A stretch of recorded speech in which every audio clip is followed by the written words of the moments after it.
Hey everybody, glad you are here.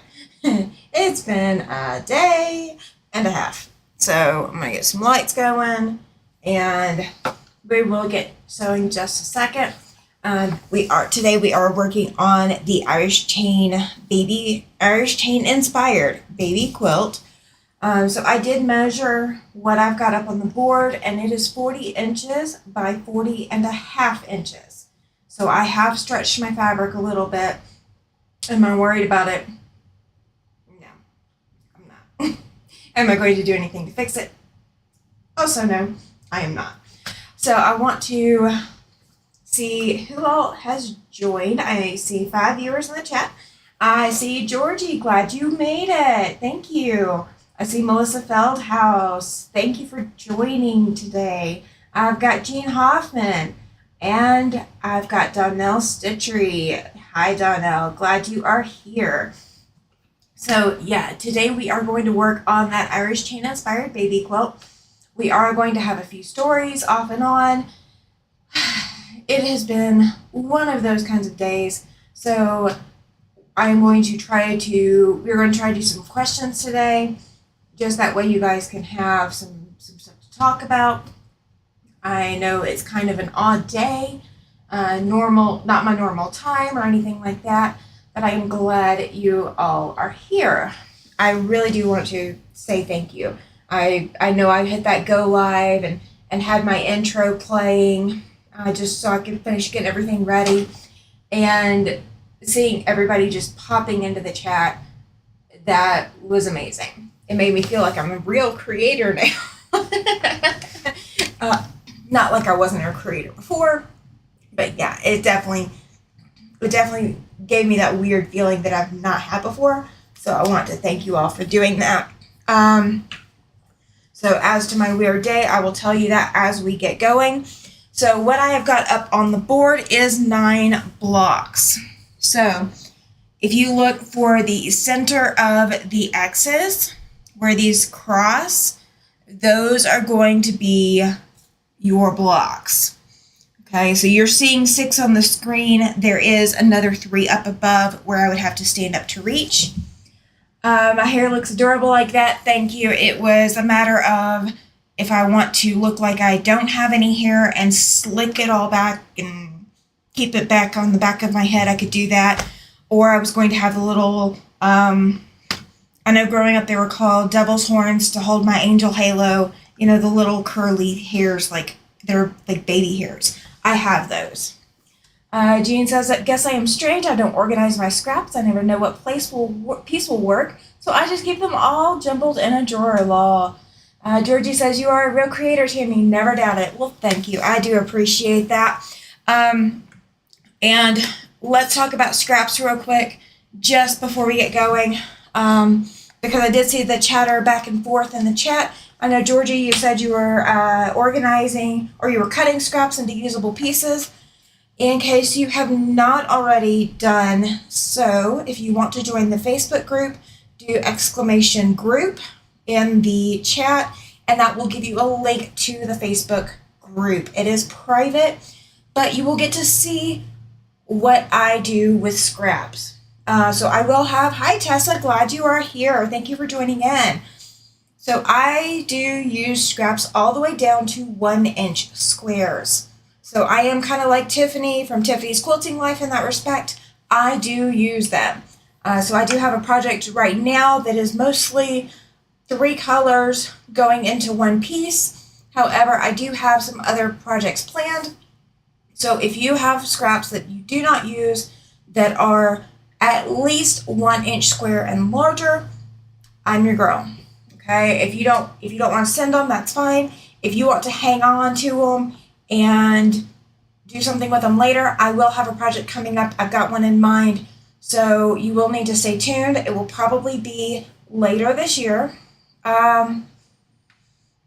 So there will be a lot going on with scraps, but you can use scraps all the way down to 1-inch square, and I do have some ways to do that.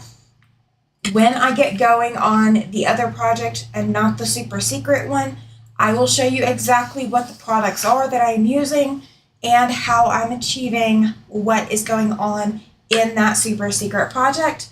Let me grab my Facebook group and pull that up real quick so anybody who is trying to join can get in as of today, and you don't have to wait until the live is over.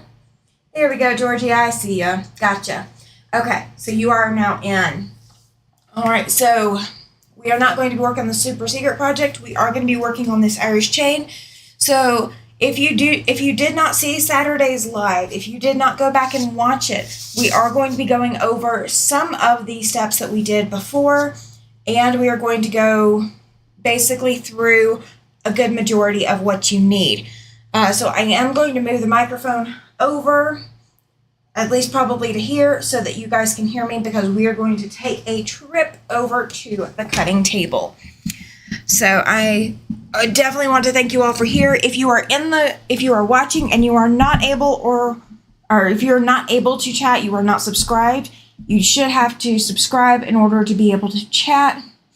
I do believe I did turn that on. Let me double check real quick. I may not have turned that on. Let me go fix that. That way I know everybody who is signing in has a reason to sign in. Let me make sure. Okay, it is set to subscribers. Okay, so we are good. We are good to go. All right.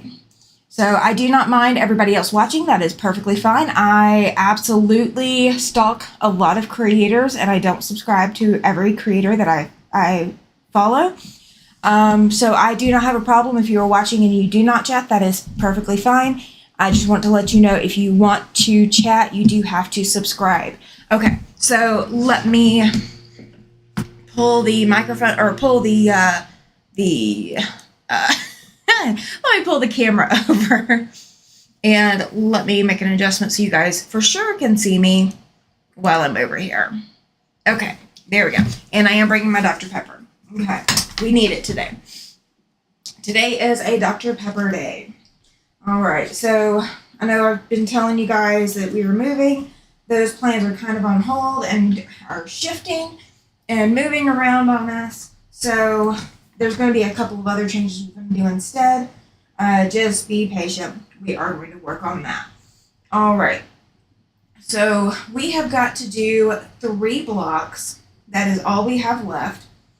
And what I'm going to do first is I'm going to pull out what goes to each block, and we will double check and see what we need, like what we don't have, all of that.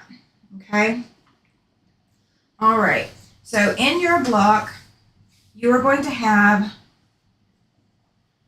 2 of everything except for this middle strip right here. So I hope you guys can see. Definitely, if you are having problems seeing what I am doing, let me know. If you're having problems hearing, also let me know. Yeah, my microphone's as far as it will go right now.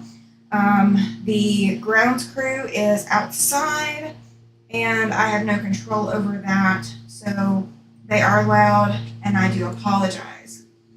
All right.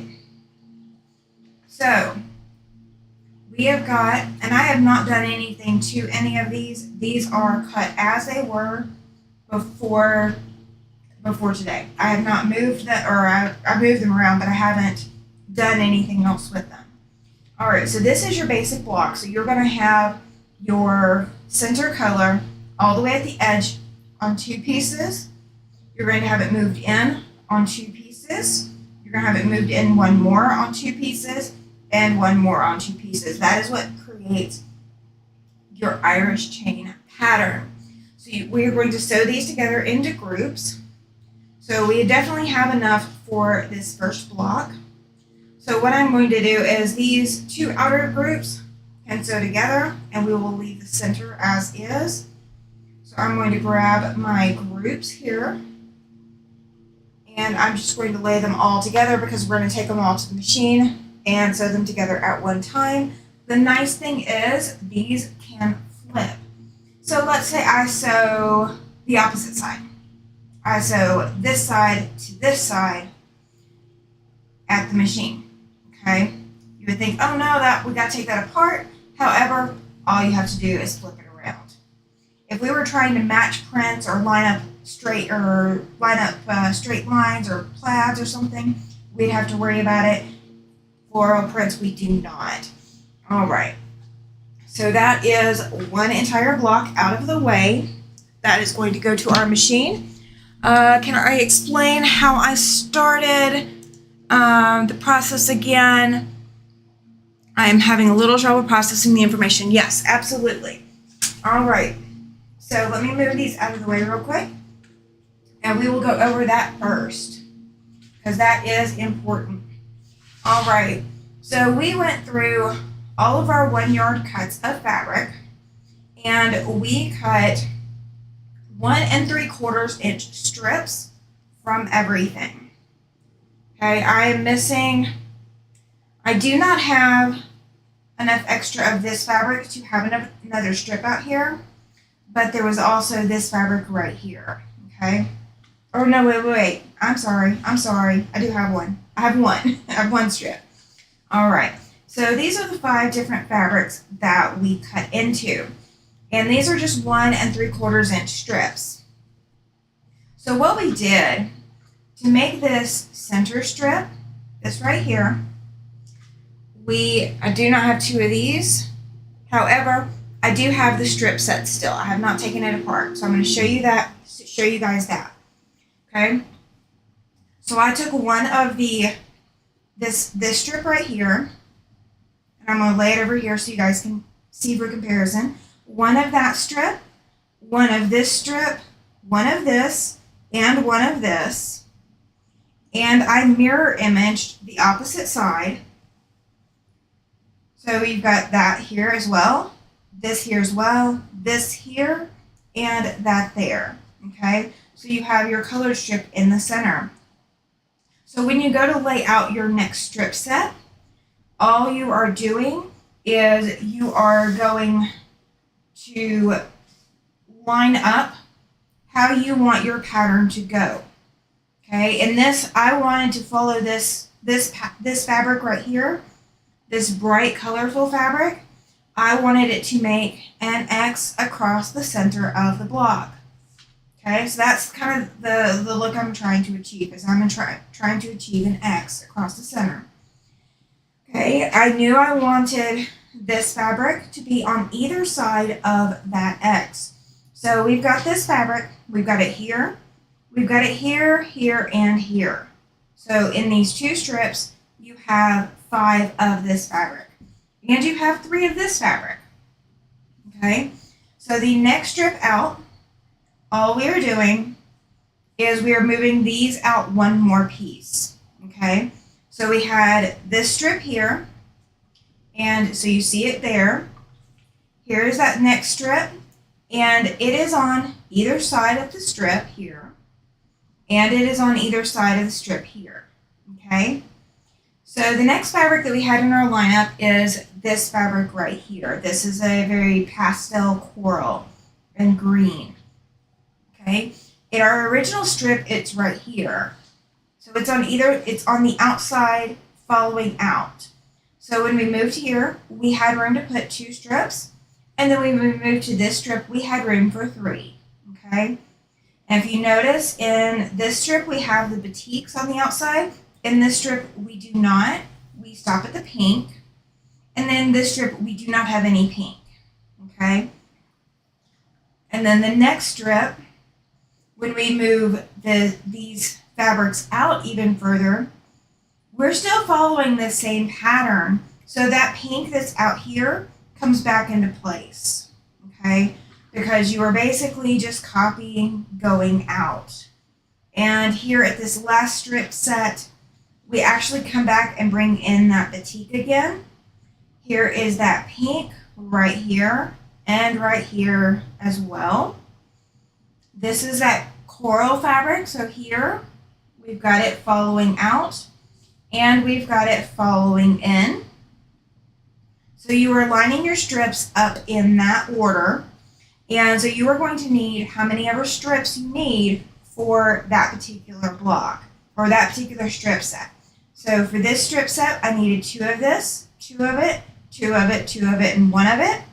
So for this half section of a block, you need 1, 2, 3, 4, 5, 6, 7, 8, 9 strips. Okay, so I needed 9 strips of this fabric. For the next fabric up, this fabric right here that goes right next to our pattern, you are going to need 1, 2, 3, 4, 5, 6, 7, 8, 9, 10, 11, 12, 13, 14, 15. So for that, you needed 15 strips. So you only needed 9 of these, but you needed 15 of the other. So you just go on and you're setting your strip sets up just like that. So that way you have all of your fabric and you are assembling them just like this. So you are going to sew all of your strips together and you will have one big piece of fabric. Once you get this big piece of fabric, you are going to press it. And I did press everything with starch and with steam. So I've starched throughout the entire process, except when I was doing this on Saturday and didn't have the energy. But you were going to starch through the whole process. And when you get done with your strip set, you are then taking it back to your cutting table and you are cutting off 1 3/4 inch strips. So if we come back to our original strip set, the one that started it all, it does line up. So we would cut 1 3/4 inch strips from this new fabric that we have made. So we only needed 12 because we were only doing 12 blocks. So I do have extra. The only strip set that I did more than one of is our sashing. And let me explain what the sashing is. Let me check the chat real quick and see where we are at. I see Glenda joined in. Good afternoon, Glenda. And I see Charlotte is here as well. Thank you. Jean, yes, it is kind of like a bargello. The one difference in this is the difference in assembly. So typically with a bargello, you would work up and down the entire length of the quilt, and we're not doing that. We're not putting in all the extra strips or anything like that. And we are wanting it to come back and meet again, because again, we are forming an X pattern in the center of that block to make that chain or that cross. Okay, so, all right, here's what I'm going to do. I'm going to take these out of the way. We are going to sew these here in just a minute, and we'll come back to it for a second. Let me explain what the sashing looks like, okay? This is your outside block piece. So your center fabric is all the way at your outside pieces, okay?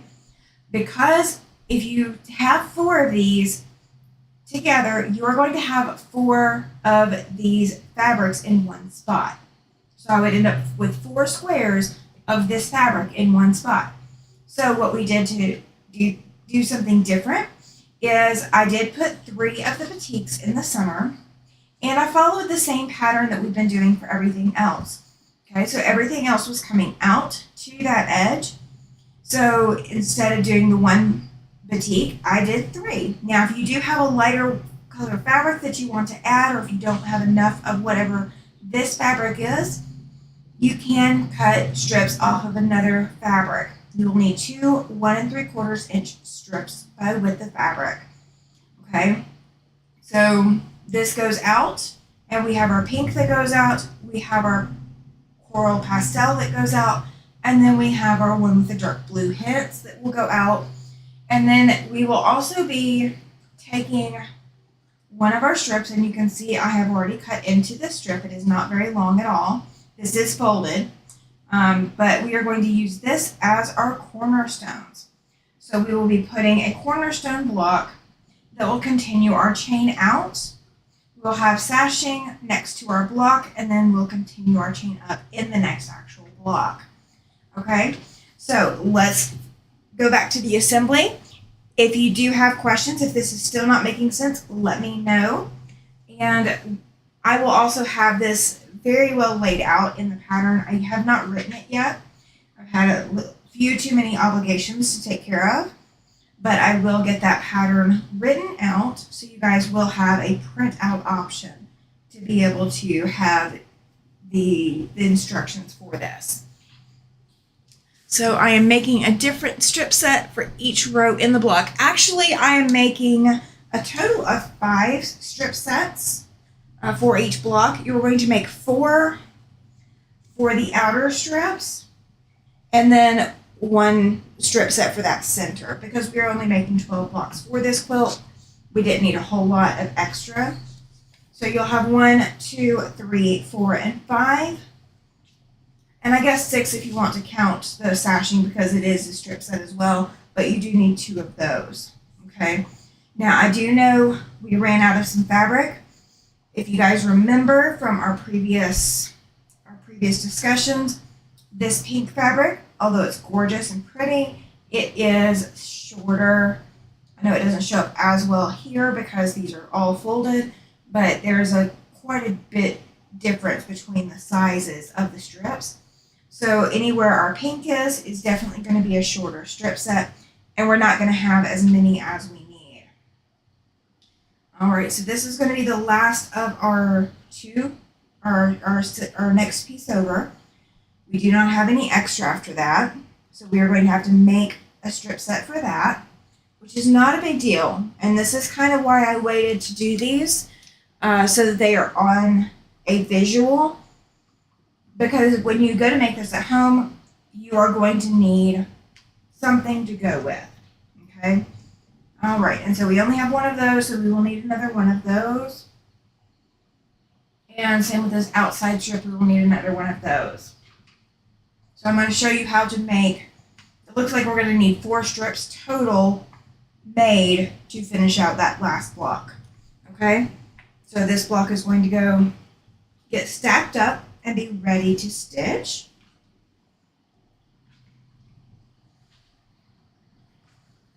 All right, so we're going to get that one out of the way.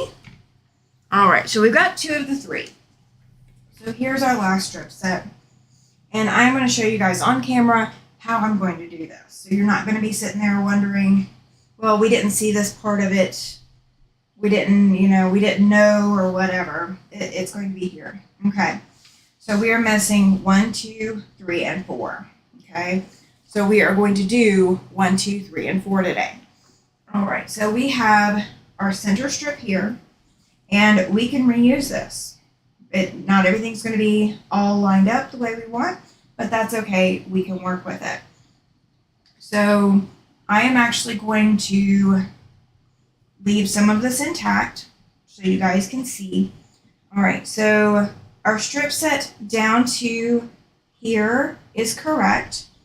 This section is what is not. And then we need to take that strip off. So we are going to do that. Now you can do this in smaller sections if you want. And I think that's actually what I'm going to do. So these are 1 3/4 by 1, or they're 1 3/4 inches wide. So that comes out to be, oh, my math is not working today. So we are going to cut 3 and it's almost 4 inches. We're going to cut 4 inches. Just that way I've got a little bit of extra room for error. Okay. So there's no point in taking all of these completely apart, not until we know what else we need. And I did forget to replace the rotary cutter blade, so if you caught me on that, yeah, it did happen. Helped a lot. I'm a visual learner. Awesome, Georgie. I am glad I can help. I know a lot of people who they need that visual, and so I am glad that that is something this is doing for you. So I am very, very glad for that. All right, so we are going to take off this petite here. And I am not going to worry about taking this to the iron to press to get this out.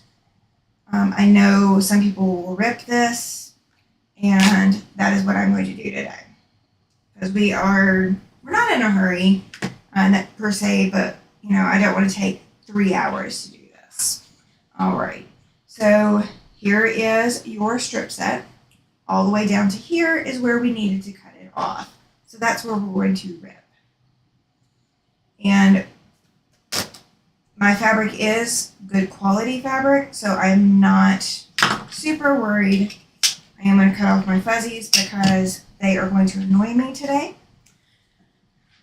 So what is everyone having for dinner tonight? I know that's going to be a very polarizing topic, and I apologize, but I am going to live vicariously through you guys. All right, so I'm going to move these strips that I don't need right now out of the way. I'm not putting them at the machine yet, so they're going to be back in just a minute. And I am making sure that all this is on screen so you guys can see. All right, so I've got the 4 inches there. And we are going to pull another 4-inch section. And this is going to give us enough to work with to make this strip set work. Because everything is kind of following along with each other, this will not be a very far stretch. Yeah, I did not replace that plate. I told you guys I would, and I didn't get around to it. All right, so here's how I'm going to do this. So if you were looking at the pattern, let me slide these back over to the center. All right, so if you're looking at the pattern, we have 3 blocks in the center here, but we only need 1 block in the center here. And we will not need this batik at the end, and we will not need anything under here and up, okay? So that makes that really simple, so you're not having to do a whole lot of math. You're not having to sew a whole nother strip set and do any fabric waste that way. Okay, so we will be sewing that together, and we are going to come here as well and take this batik off because we do not need it on here. None of the strips, I believe, will need that. So we won't be using that for here. So we're going to attach these two in the correct direction. Let me not flip them. And you know what? I might go ahead and press. So let me see if the iron's warmed up. Let's see, pot roast with potatoes and carrots. That way I can watch your video, the whole show while I bake. Oh, that's awesome. I don't know how long we're going to be. I will say that. My husband does the cooking in our house, so I don't have to bother with it. It's so sweet of him. I think it's so that there's food in the house that he will eat because he's a very, very picky eater. All right, so we are going to bring you guys back to the machine so you can see. Oh, we're not going to do, let's see, there we go. That's the one I'm looking for. So you guys will still be able to see me and see the machine. Let me get my mouse out of the way. A little bit further out of the way than I intended. Let me grab it real quick. Yeah, I need to work on that. My mouse tried to exit the scene. Exit stage left. Or right, or stage floor. However we want to call this. All right, so we are going to double check and look and make sure that our fabrics that are supposed to go next to each other are the ones that are going next to each other. And we are just going to stitch this back together. And my cuts are not super level because, again, this was across an entire strip set. And I did stretch things a little bit, but that's not anything to be concerned about. We cut a little bit extra. We're cutting it 4 inches, so we have room. So I guess I get to figure out what my husband's cooking for us tonight. All right, so here is our strip set. And I will go ahead and take it and press that one seam down. Let's see. So I will tell you guys the story of what happened today. So as some of you know, if you've been following the channel, we are looking at moving out of this apartment. Part of the reason we're looking at moving is it is way overpriced. Way overpriced. It's okay, the longer it bakes, the more tender it is. Okay, you just have to add enough au jus to cover with what? Okay. Well, I'll leave the cooking up to you all. I am not a big time cook. I can cook, but it is not, it is definitely not my normal thing. All right, so I'm gonna take a drink real quick. So we have our strip set, and if you see, they do line up exactly where they need to. And we did only need 2 of these. So we are going to go with the more straight side because we can pick. There is no harm in telling yourself that you are allowed to pick which one you want.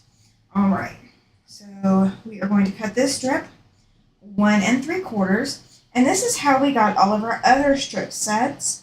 So these strip sets here, this is exactly how we did it.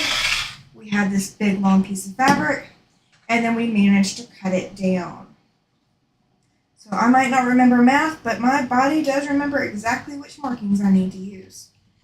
Alright, so these are cut 1 3/4 inch. That is our only cutting instructions for the whole quilt, is everything is 1 3/4. Alright, so let's take a look again and see what we are missing. And that way we do not mess up and do a wrong strip that we don't need. All right, and we did not have any of these to go off of, so we are using that solely from planning it out. All right, so that gives us a complete block all the way down to here. So we are copying this block and copying this strip, or copying this strip set and this one. So let's go pull these up, and we are going to just copy these 2. And we only need 1 each of these. So I'm not going to cut 1 3/4 because, again, my strip set isn't exactly as straight as it should be. So we are going to cut probably about 2 1/4 just to have extra room, because these are the only 2 we need to copy and make more of. Actually, you know what? I'm going to go ahead and cut, you know what, we are going to cut 2 inches. So that gives us 1/4 inch to play around with. And I'm going to cut 4. And I'll show you why in just a minute. Because I don't know if you remember, I'm going to tell you, when we cut the strip sets to make those center ones, we needed to make that work. So we are going to just cut 2 of each. And then again, once we get these reattached the way we want, then we will trim them down to the 1 3/4. And my ruler slipped. So that was me. That was not the ruler. It was me, entirely me. I let up on pressure. So do not hate on my ruler. This is a slide lock ruler, a quilter slide lock. Fallon and Matt over at Soviet Quilts make them. They are wonderful, wonderful rulers. I am just, it is not my day. All right, so yeah, so we have been looking at a place to rent to get out of this apartment because, again, it's expensive. It's way too expensive. And there's no easy way for us to get out of this apartment without completely moving. All right, so we are copying this strip. We only need to make 1. So that's what I'm working on. So in moving out of this apartment, we have to come up with a security deposit for wherever we're moving to, if we're renting, which we are planning to. And you also have to come up usually with your first month's rent. And our lease is not up until the end of May. So we have over 60 days right now. Our lease requires us to give 60 days notice that we are planning to move out. Our apartment complex is also giving us 60 days once they let us know how much they're going to charge us for next year's rent. So our next leasing term, we do not know how much they are wanting to charge us, and we don't know how much of a fight we're going to have. We don't know if there's going to be issues because we're in a 2-bedroom, and they were giving us a 1-bedroom price for last year. That was something that they had to do because it was their fault.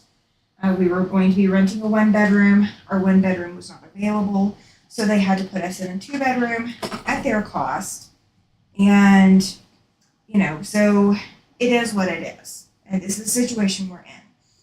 And so we still don't know what our new lease amount is going to be. And apparently they only have to give us 60 days notice to tell us what our new leasing rate is going to be, and see how much fight we're going to have with it. So basically we have to know, before we get our notice of the new leasing rate, we have to know whether or not we're staying here. So it kind of puts us in a difficult situation. The other challenge that we're facing is that a lot of places around here do require you to have first month and last month's rent as your security deposit. So instead of just having your first month's rent and 1 month's worth of rent as your security deposit, they are requiring 2 full months worth of rent as your security deposit. And this is for all tenants under whatever umbrella, whatever landlord situation you're looking at.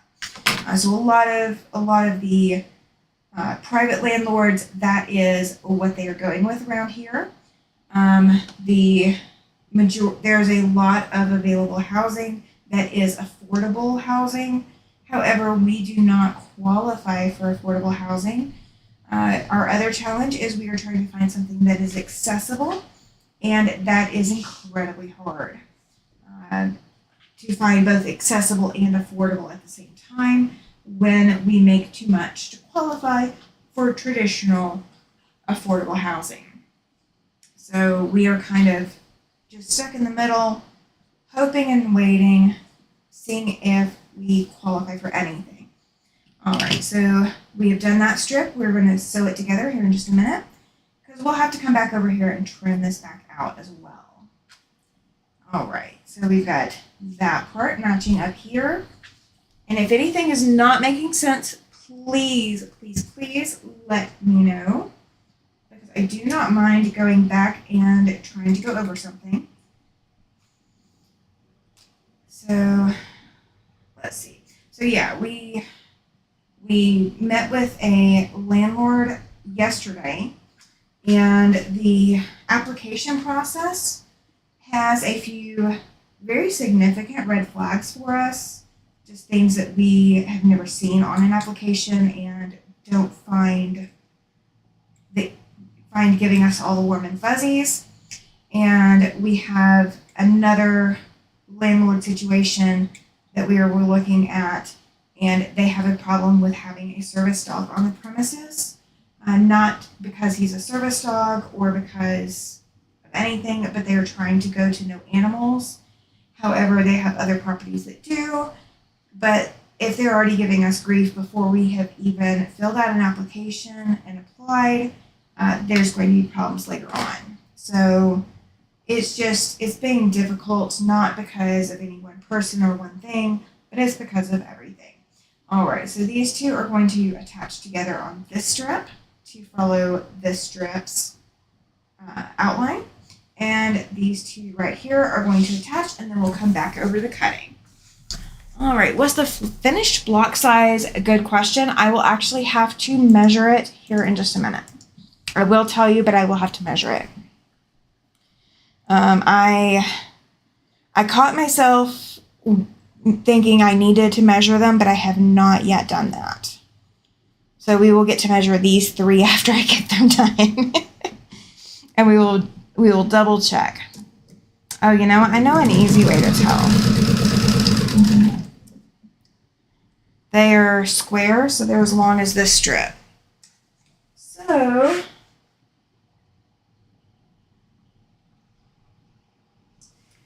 it is 11 3/4 before they are sewn into the quilt. So they'll come out 11 1/4. Hi, so Terry, glad you are here. I hate the runaround renters get extra, or get, they also charge extra for animals most of the time. Yes, they do. You are absolutely right. So our problem is not unique. A lot of service dog handlers have the same problem. If I go in and view the apartment or view the premises and they normally allow animals, if they then deny me being able to rent, then I have a case. The landlord is okay about renting to, hi Nancy, glad you are here. The landlord is okay renting to someone with an animal to his other properties, but he doesn't want to rent this property to anyone with animals. So it's kind of a gray area. The real estate agent dealing with it has given us a very unclear answer of we'll see how much interest we get, which basically means it's going to be off the market for us. And it's not that we did anything wrong. It is solely because I have a service animal. And the landlord is required to, because the landlord does have more than 4 properties, the landlord is required to permit me with a service animal to rent if it does not cause any undue hardship. For example, increased insurance rates or something like that. That would just be out of the normal picture. However, proving that that's what the landlord is doing is going to be tough. We do have some written correspondence, but then if we were to get in, if we were to basically have our way strong-armed in, we would be dealing with someone who is very unhappy with us from the beginning. Discrimination, yes, it is. Absolutely, it is. But I mean, while I can file a complaint, the complaint process that I have dealt with in the past has taken a very long time to get through. So if this were 6 months to a year out that I was going to be dealing with this, it would be one thing, and it might be worth handling. However, it's going to be less than that because we would need to move in. We were looking at moving in at the beginning of May. So we have like a month to move everything over. It's just not going to happen. But yeah, so they're saying they just don't want an animal in the residence. So if they get other possible tenants that do not have animals, they will take priority over our application solely because it would be more preferable to the landlord. And proving that they are discriminating is going to be the hard part about it. I mean, I've been through multiple rounds of discrimination and I've had to file complaints in the past, not on any place here in Wyoming, but I have had to file complaints in the past because I did have some severe discrimination issues happen. And it happened at more than one location, and they were both corporately owned apartment complexes, very much like the one that I'm in. That has had no problem with my service dog. However, it's a catch-22. I mean, if I go after the discrimination, the only thing I could get is damages and having the increased rental costs or something like that. It's not going to be, strong-arming the landlord to still let us rent. And at that point, do you really want to rent from someone who doesn't really want you there? Because then it can become adversarial. So it's kind of cutting our losses. So as of right now, provided nothing changes, we will actually be staying where we're at, not what we wanted. But it will be what it will be. And we did look at it one other place. And the way that they calculate whether or not you can, that you would be a worthy tenant is using a credit score. It does not matter what your rental history is. It does not matter anything else about what you can prove on your income or anything. But if your credit score with whoever you are applying for residency with is not above a certain number, their automated system is going to kick us out. So there's no sense in wasting money on an application if there is a remote chance that we're not going to pass that credit check. And it's not that we have anything bad on our records. It is their target number, and it's a ridiculously high target number. It's unless you have absolutely perfect credit for the last 20 years, it's a really high number to reach. And we have not had ridiculously high credit scores for the last 20 years, so we would be struggling to reach that credit number. We would be able to afford the apartment easily, and it would be accessible for me easily. However, it was all down to one number. All right, so guys, there is our block. So we're going to get that sewn together. I see a question from Guess Who Nancy in Kentucky. ADA applies to the laws regarding accessibility in the public. So if I go to Walmart and they tell me that I am not allowed to bring an animal in because it is an animal, then I would have a case, but I would have to find somebody to fight that with me. I don't have problems at Walmart, so that's not an issue. But ADA is what governs when you are going to restaurants, when you are going to grocery stores, when you are going to other places of public accommodation. Okay, so if the public is allowed somewhere, does not have to wear any kind of sterile clothing. Like if you can wear your street clothes, you can bring your service dog. The only times that does not apply are in special situations such as zoos and other environments where it would actually be unsafe for the dog. There is actually a national park that told me I could not bring my dog. But then I was like, well, I've got the boots for him. And they're like, okay, that's fine. But it was a safety issue for the dog, not a discrimination issue. So the rules with HUD apply to housing. Let me go real quick. ACAA is what applies to airplanes. So it is different from HUD and ADA. So there's three different regulation categories, okay? HUD allows for assistance animals, whether that is a service dog or whether that is an emotional support dog. They do also allow for cats and other animals as assistance animals. They are considered emotional support. But HUD does not permit discrimination based off of having an assistance animal.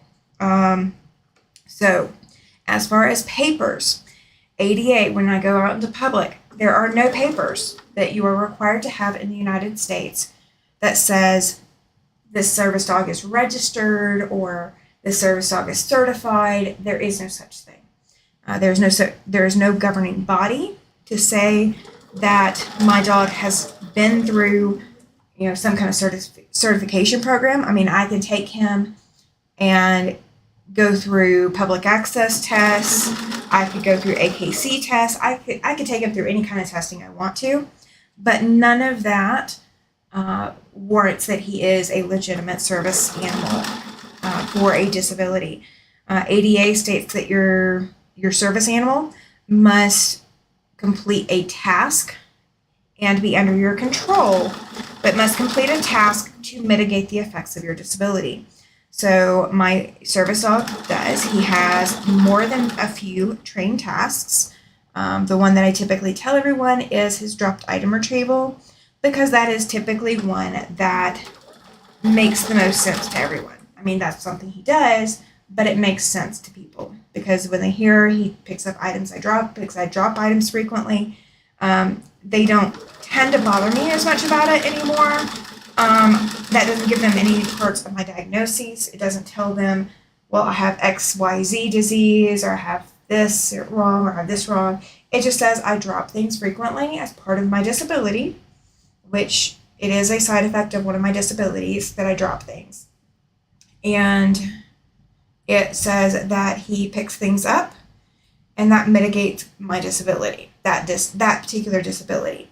Now, if I had a dog that was for diabetes, which I do not have, but if I had a dog for diabetes and I had another dog for mobility, I would be allowed to have two different service animals because they are performing two different tasks. And that is ADA allowed. HUD does expand that allowance so you can have a service animal and you can have an emotional support animal. The only paperwork that HUD requires, well, I will say this. Hi, Katie. Glad you are here. Katie Crafts has joined the chat, you guys.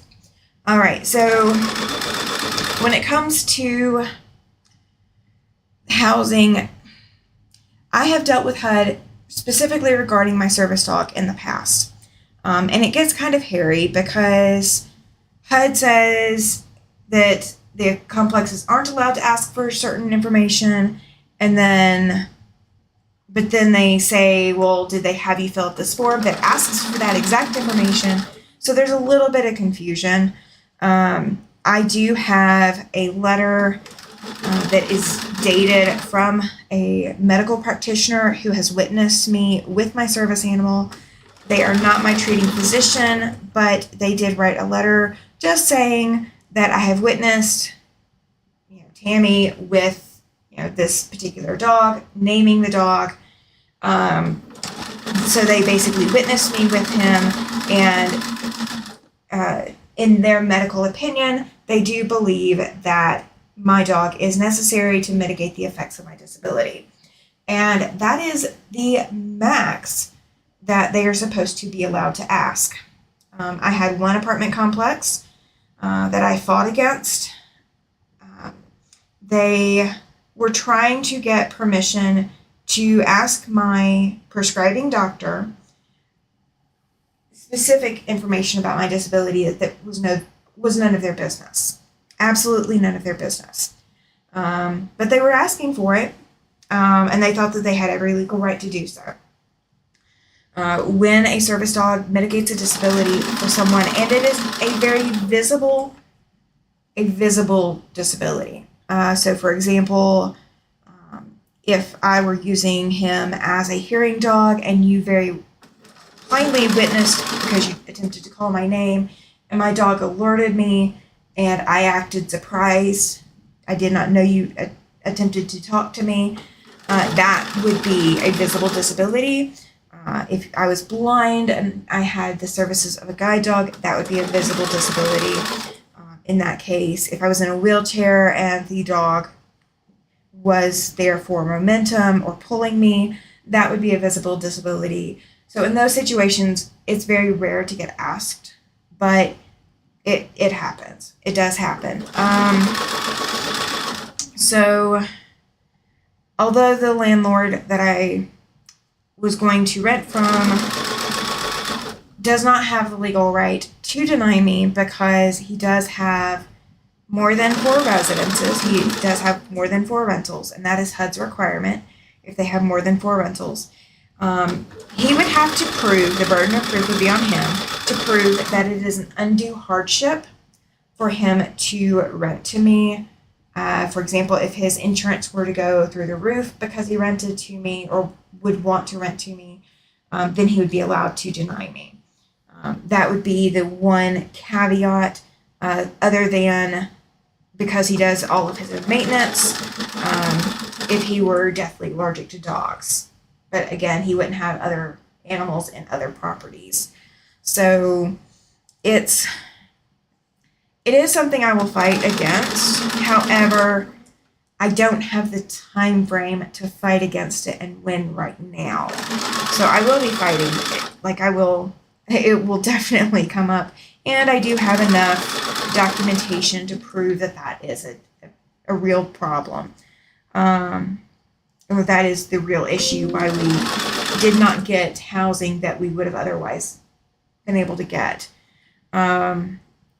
So with that being said, another one of the reasons that we were looking at moving is we are currently in a 2-bedroom apartment, which is, it's just me and my husband, but I have all of this, all of my sewing, all of my quilting, and my long arm, even though it's in a table, the table takes up quite a bit of room, so it's a big footprint. I actually have fabric in storage, and we need to empty our storage. Like literally, we're tight on room, and my husband desperately needs an office. He is doing a lot of things that he is on the phone frequently for, so he does need an actual office.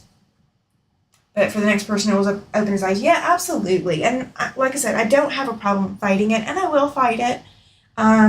It is just kind of disheartening that either we have to have a perfect credit score to land an apartment that we can afford, with a lot of, give room so we could actually save up and, buy a house. Or we are looking at basically 3 months worth of rent just to be able to afford to move into a place. And some of these places are definitely overpriced. Then we also have the scamming issue, where we were being asked for account numbers. I didn't explain that. Okay. So the apartment where it was kind of shady to fill out, or it was a house. But we were being asked to fill out account information. Well, normally applications will ask you, okay, who do you bank with and how much do you have in the bank right now? Okay, that's fine. That doesn't give you any authorization to check it. I will be more than happy to go home and print something out so you can see. But you're not getting my full account number. Not happening. Just not happening. I mean, I will give my full account number if you are auto drafting, but other than that, forget it. I don't even let my current apartment complex have account numbers. Not that, I don't trust that they will only draft what I tell them to draft. You know how that always goes. But I have had issues in the past where I've had to, hi Chloe, glad you are here. Glad you made it. So there's a lot I never give out my account number. I mean, if you want to read it off of my check and then steal it, then I can send the bank after you. But I'm not willingly writing down my account number and then giving it to you. And they also had a notice on the application that my authorization for them to verify all of this does not expire when my tenancy expires. In other words, so you give us authorization to check this information for as long as we feel like it. Hi, Brenda. Glad you made it into the chat. Glad you are here. We have been discussing renting problems. It is the topic of the day. So we are working on finishing this Irish chain. So there is some that you guys have missed. We are currently at the machine. I know if you guys can see where my hand is and waving at you guys, that is where my machine is. The light is not on, so you guys can see a little bit better. We are attaching our strip sets to make our last 3 blocks.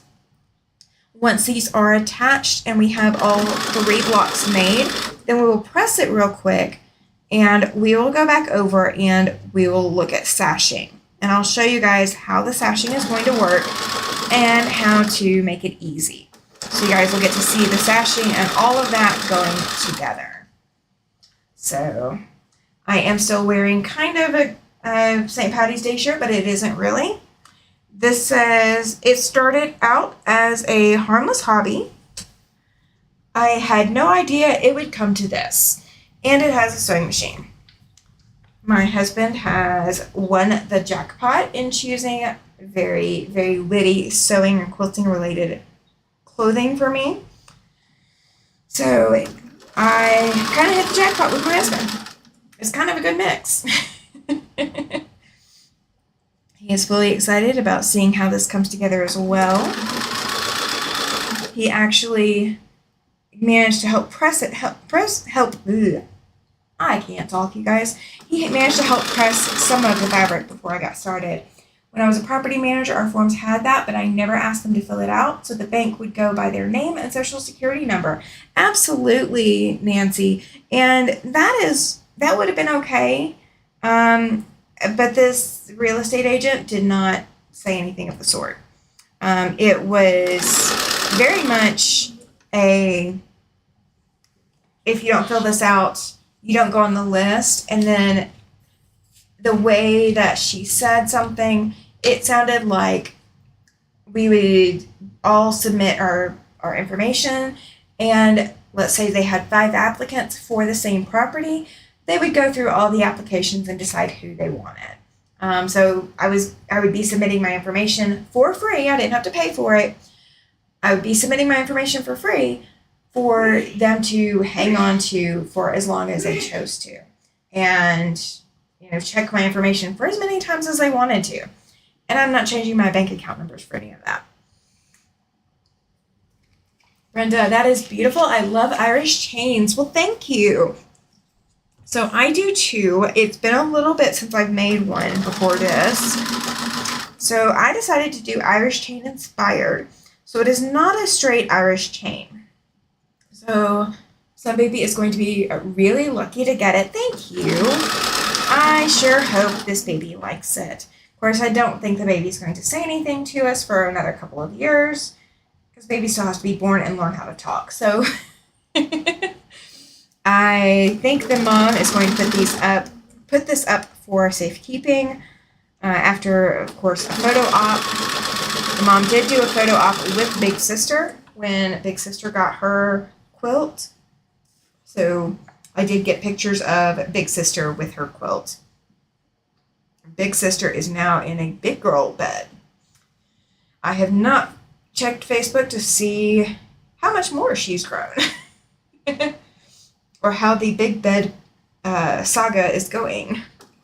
We've got to move Big Sister to the big bed so baby has a crib. I bet that's what it is. All right. So, in case you guys did not hear the news on Tuesday, we are going to do a giveaway on this upcoming Tuesday, so April 2nd. I do already have the giveaway item. I have it safely tucked away. It is not in this room. Oh my, no, here it is first come, but now it's income-based property. For low income, it goes by income, lower income gets it. Yeah, and I wish that was the case. I mean, the property we were looking at where they were asking all this was not low income. What's the difference between your Irish chain and a traditional one? Very good question. This one has 1 block, and it has sashing. A traditional Irish chain is not going to have sashing. There's going to be 2 different style blocks. There's going to be a block A and a block B. Block A is going to be either a plain block. You could do a 9 patch, or you could even go up and make an extra row around that 9 patch. 11 patch, I guess, technically. It's not how it's usually pictured in books, but the equivalent of an 11 patch. But a 9 or 11 patch block would be your 1 block, and then a plain block would be your other block. You could also do this as a 4 patch, where you do, instead of doing these rows of lots of strips or whatever and having all of this in there, if you do a simple 4 patch, you want to choose a background color that is a significant contrast to your focus color. So let's say I was going to do a 4 patch version. I wouldn't want to do cream and white. You would want to do like blue and white, or purple and white, green and white, or you could do black and white. I mean, you can the sky is the limit as far as color goes, but you definitely want to have a significant contrast between your 2 colors for your 4 patch version. So you would make a 4 patch, and you will have 2 different 4 patches. You'll have, well, no. Let's go with a 9 patch. That one I can think through on the fly. I can do a 4 patch, but I can't think through it on the fly. We'll get there.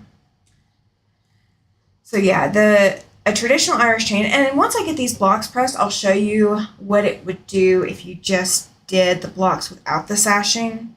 And that kind of gives you the idea of why I chose to do the sashing. With doing this quilt, you could call this a triple or a quadruple Irish chain inspired. But again, there's 5 fabrics in it, so it's really whatever you really want to call it. There's no requirement that it be called a certain thing. Oh, you know what, guys? I forgot to check and see which way my seams are going. So we may have a little bit of a hiccup. We're going to see. We're going to see. I'll bring you guys over the ironing station so you guys can see that as well. So if we do have a hiccup, we'll fix it. Or, yeah, we'll fix it. we'll just fix it. We'll just fix it. It's just 3 blocks. It's not that much. I did forget to tell you, when you lay these out, lay them out so that your seams go opposite the whole way of the block. And I forgot to tell you. So, yeah. So yeah, we're going to stay in this apartment 1 more year at least. We are going to make some changes so that if the rental landscape is the same next year as it is this year, we will be prepared and not be fighting tooth and nail. One of the other reasons we also wanted to leave this property is the facilities for walking the dog or playing with him are limited. There is a dog park, if you want to call it that, here in the complex. However, it has not been maintained properly. So there's a lot of doggy illness stuff going around. You have my video set up. We get to see everything. I hope so. I know that has been one of my struggles watching some other creators, is I always want to see exactly what they're doing and how they are doing it. I love hearing people tell me what they're doing, but if I cannot get the hang of something, or I am wanting to learn a technique, or I think they're doing something different, I want to see it with my own eyes, because then it will make sense. I can pick something up after I see it. Faces are a whole nother issue. Faces are not an option.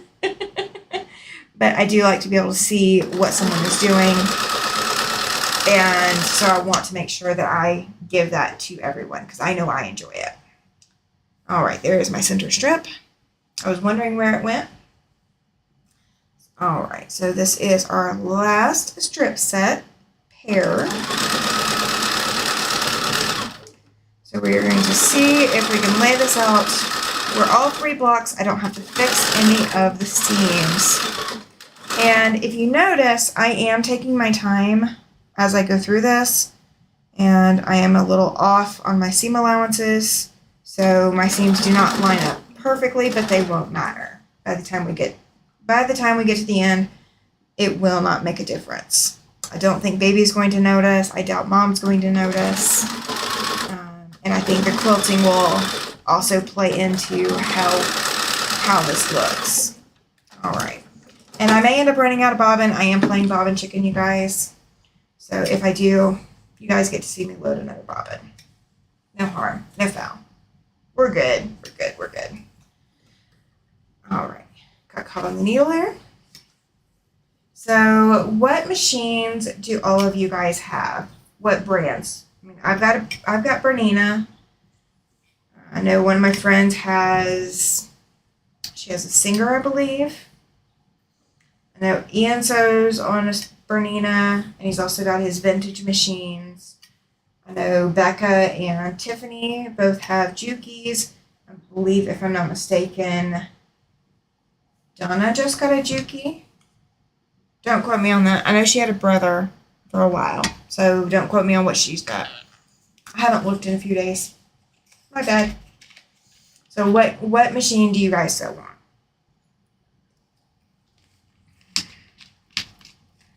I'm attempting free motion quilting on my Collage Cardinal while listening. Awesome.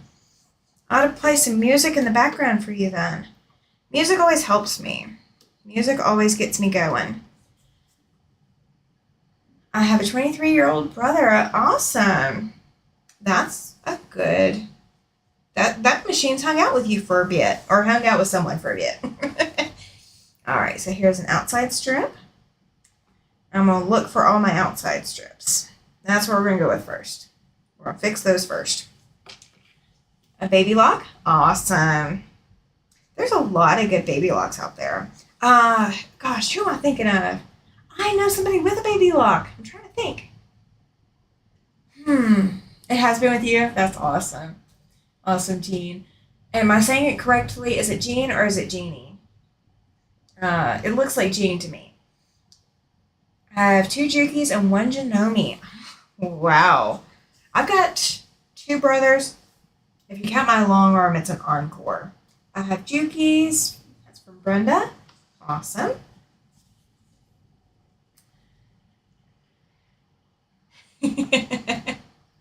Okay, so it is Jean. Gotcha. Thank you. I appreciate that. I will remember. I am great with names and numbers. I am horrible with faces. I was watching all these videos from all the content creators who went to QuiltCon. And I was just thinking, oh, that's awesome. They got to see everybody. And then I thought about it. I was like, I don't know if I could do that.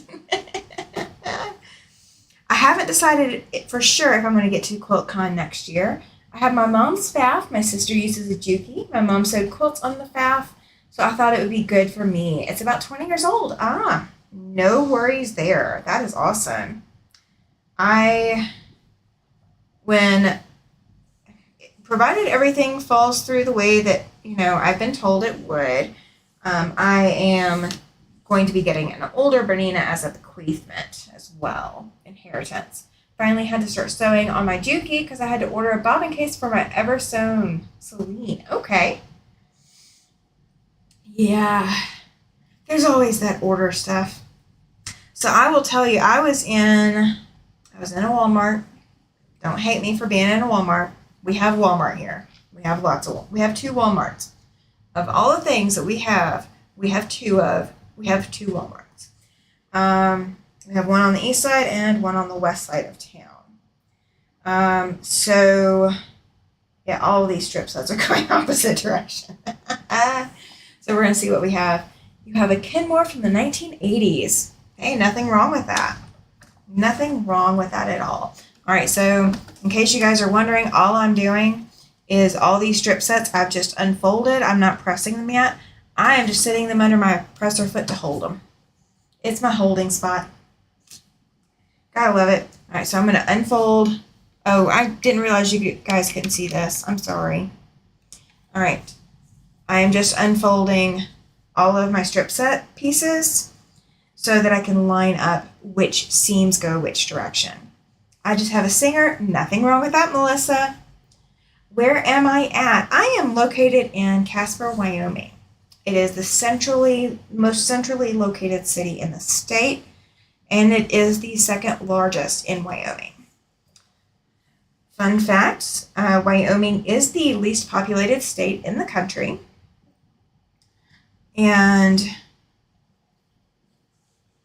yeah, it is least populated, and we have the most surface area as well of the least populated. We're like per square mile or something for every person. Like there's some kind of formula. I don't know what the exact ratio is, but there's room for every single person to not have to touch another person here. Unlike New York State, where because of the population of New York City alone, you wouldn't have that kind of luxury. I think Vermont was right after us. I think that's what I was thinking of. All right. So that strip set goes up. So I need one that goes down. So we've got this one right here.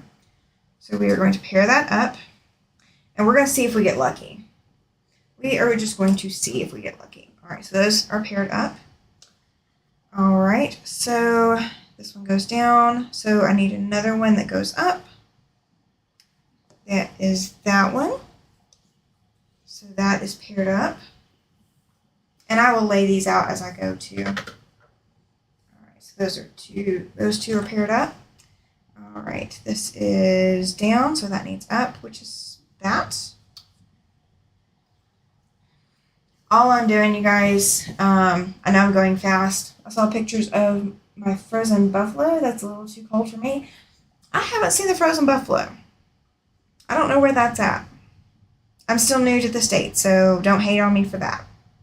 I am still learning. Okay, so I do not have any more for the downs, so we're just gonna bite the bullet. We're just gonna have some seams that are not nesting. I'm not going to go through and rip. Not gonna happen. I should have lined this up, but I didn't. So you guys will get to see the difference between when they are lined up and when they are not. So I will say this. There's been times that this has been the coldest outside I've ever been exposed to. There have been some negative degree weather days that I've never been exposed to that before. So it was new. It was definitely new to me. However, Casper by far is not the coldest city in Wyoming. We are currently sitting at 59 degrees. The other day, my parents, they still live in Alabama, so we were checking their weather, and they were actually a few degrees colder than we were. It was kind of funny and kind of ironic at the same time. One of the things my dad said before we left is, it's going to be really cold up there. It's not nearly as cold as what it's made out to be. The wind will make it colder here. Casper is a very, very windy city. We have one Walmart, one quilt shop, but can't afford the quilt shop. I do not blame you, Jean. We have had a ton of events lately. Today is Thursday, okay. We had three quilt shops here when I first arrived, and we have a Hobby Lobby, and we have 2 Walmarts. We have 1 Target and 1 Sam's Club, and those are like our big names. We do have a Best Buy as well. But as far as fabric, it's Walmart, Hobby Lobby, or quilt shops. Well, we are down now to 1 quilt shop. Both of the other 2 have closed as of this year. One of them closes tomorrow. Tomorrow's their last day. They had ice crystals hanging off their hair, and it looked like their eyes were frozen shut. And that can happen. I could see how that could happen. It's usually the humans are not out in that. Usually we're smart enough to take shelter. So that did not happen here in Casper. It was definitely some cold days, and there are a lot of people who have block heaters for their engines, for their cars. So there's things like that, but it is what it is. We are going to brave next winter without a garage because we're going to get rid of our garage. That's part of the adjustments we're making. So I don't know how we're going to fare with no garage, but it is what it is. We're just going to make heads and tails of it and make it work until we need to move. It's all we really can do. But it was not super, super cold here. I mean, I'll say that. It wasn't super, super cold. It was only in the negatives for like 1 week. We've had some, one-off negatives, but not super bad. It's 15 miles. I'm 15 miles from Troy, Walmart, or anything else. I get you. I've lived in Clanton, Alabama. I've lived in Calera. I've lived in Montgomery. I've lived in Huntsville. And I've lived in Jemison. So there's Calera, correction. Bear with me. Yeah, Calera, Jemison, Thorsby, and then Clanton. And that's between Birmingham and Montgomery. I've got some beautiful material off Temu. They're so affordable that even if you get some that are duds, you haven't lost much money. That is true. I have not personally shopped fabric at Temu, and I will tell you why I haven't. I have shopped on Temu, and I have bought a lot of different things on Temu, but fabric is not one of them. And it's not because I don't trust that I could potentially get some good quality fabric, but I don't buy any fabric items from places where they're going to be sealed up in a plastic bag to ship to me, or guaranteed to be sealed up in a plastic bag to ship to me. I do have problems with off-gassing smells. So we were sent I've ordered a couple of like quick dry mats for like the kitchen to put under put under some dishes, because we use a dishwasher to drain everything, or to dry everything. That's how my husband does it. But we also have a coffee and tea bar, and so, we wanted that there to dry up spills or be there for spills or what have you. So there's, a lot of things that, I've bought, but those rubber mats have it took them 3 weeks to off-gas. I mean, they're great mats. They work wonderfully, but it just took so long to off-gas, and I don't really want to put fabric outside to off-gas. I've got some, I know where all those are, yes. Now, if you live anywhere near Alabama, if you're within driving distance of Alabama, central Alabama, this summer when peaches come into harvest time, you want to go get some Chilton County peaches. If you have not had them before, they are more delicious than any other peaches that I've had anywhere in the country. I did get some here that were delivered here to this area from Colorado, and they were frozen before they got here. So granted, they still had their nutritional value, but they did not taste as good as what I'm accustomed to. Temu Fabrics do off-gas, I bet. Hi, Andrea. Glad you are here. Howdy. Howdy back. Howdy back. I am hoping my closed captions are working.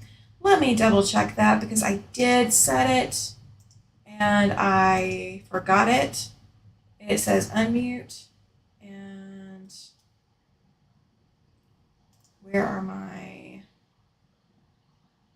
okay, I do not see, there we go. They are there. Okay. I'm good. I'm glad.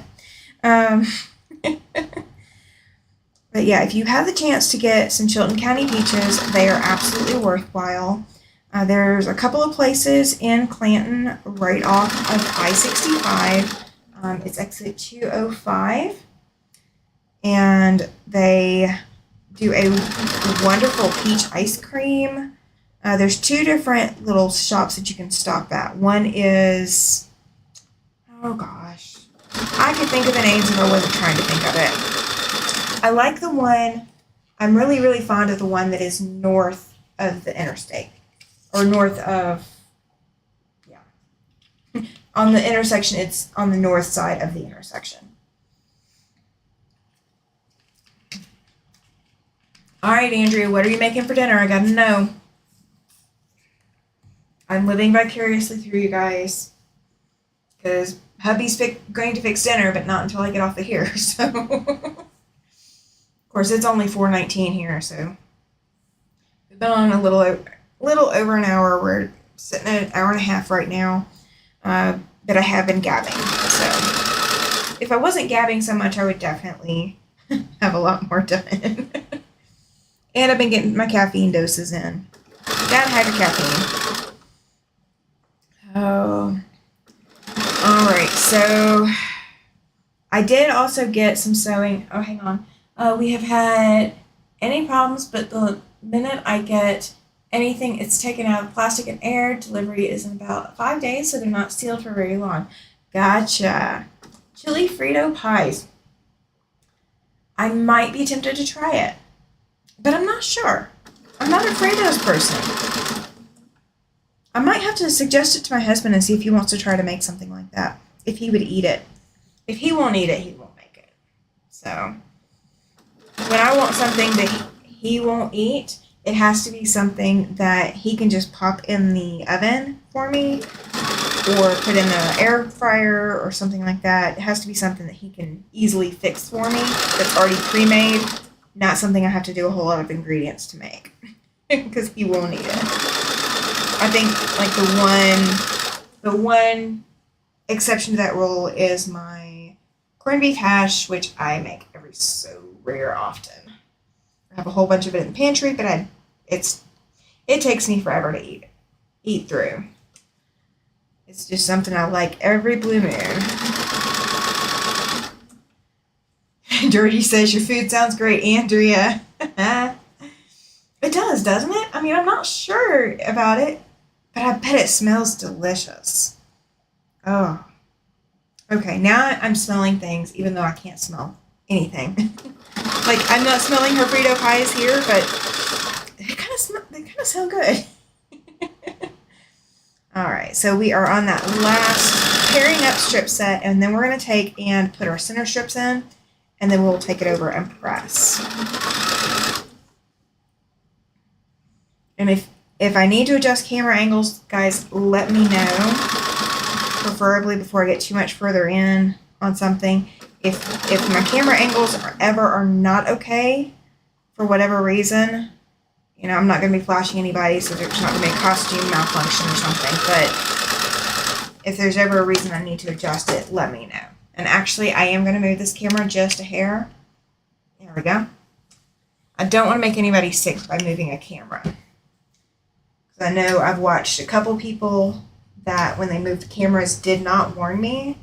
And a couple of them were fine. A couple of them weren't.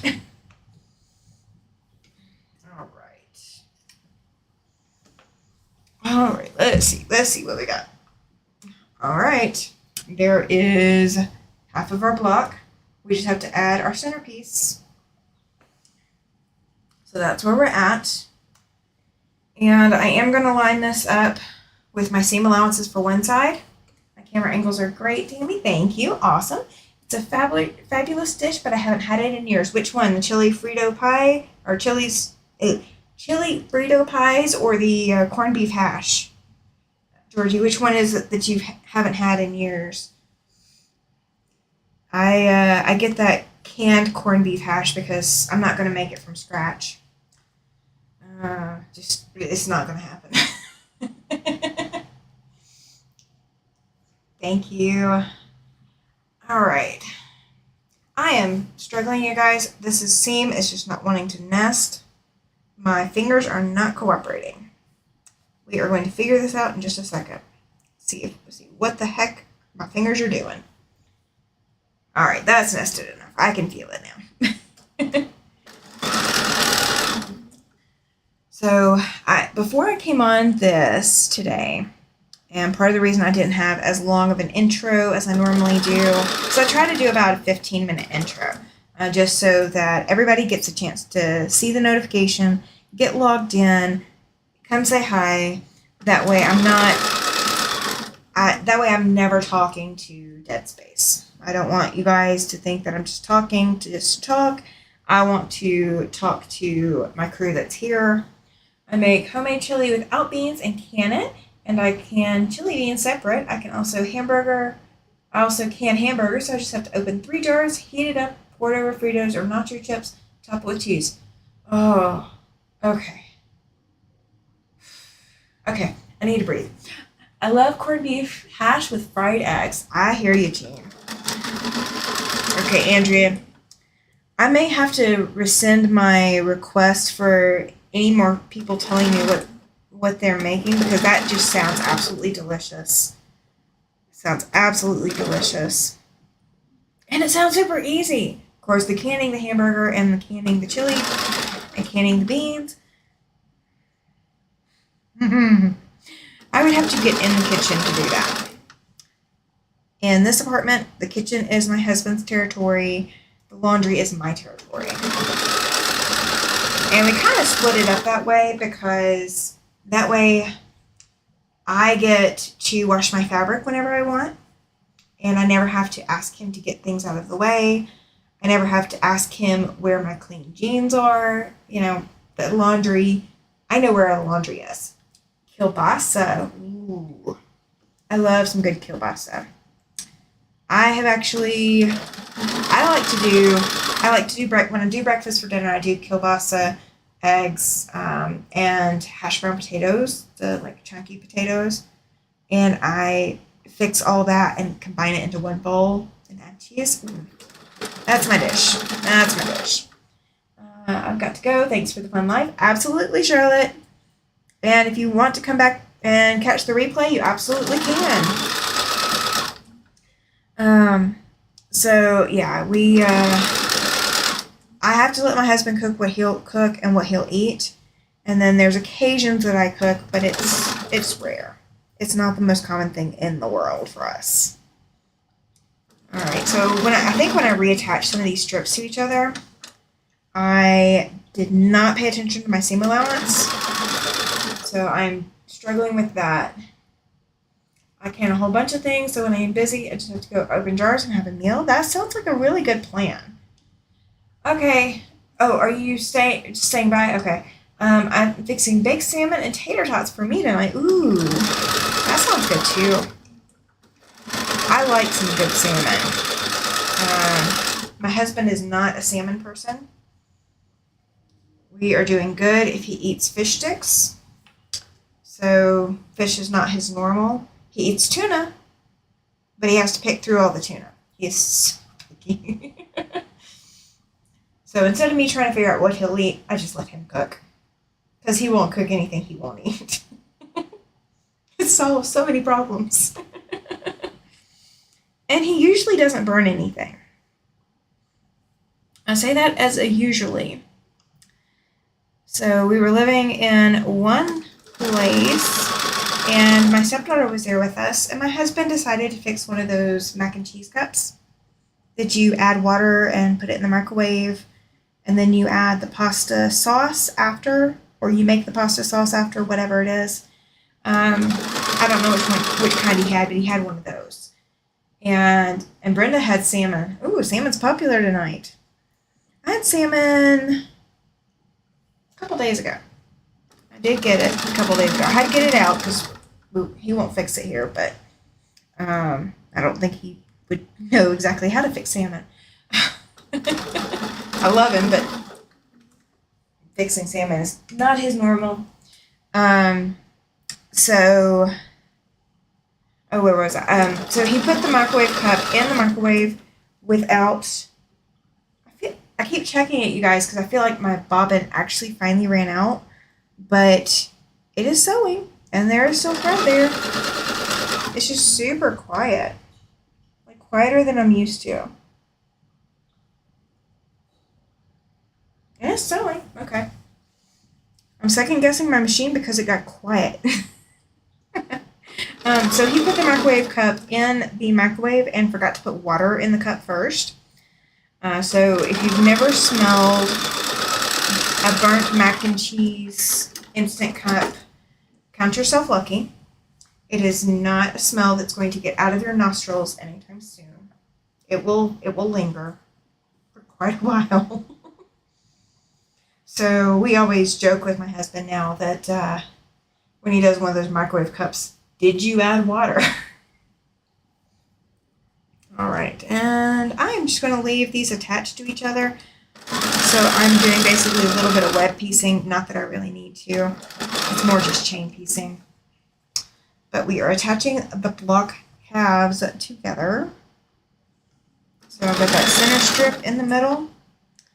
And we are just going to use steam to press some of these seams down once we get over there.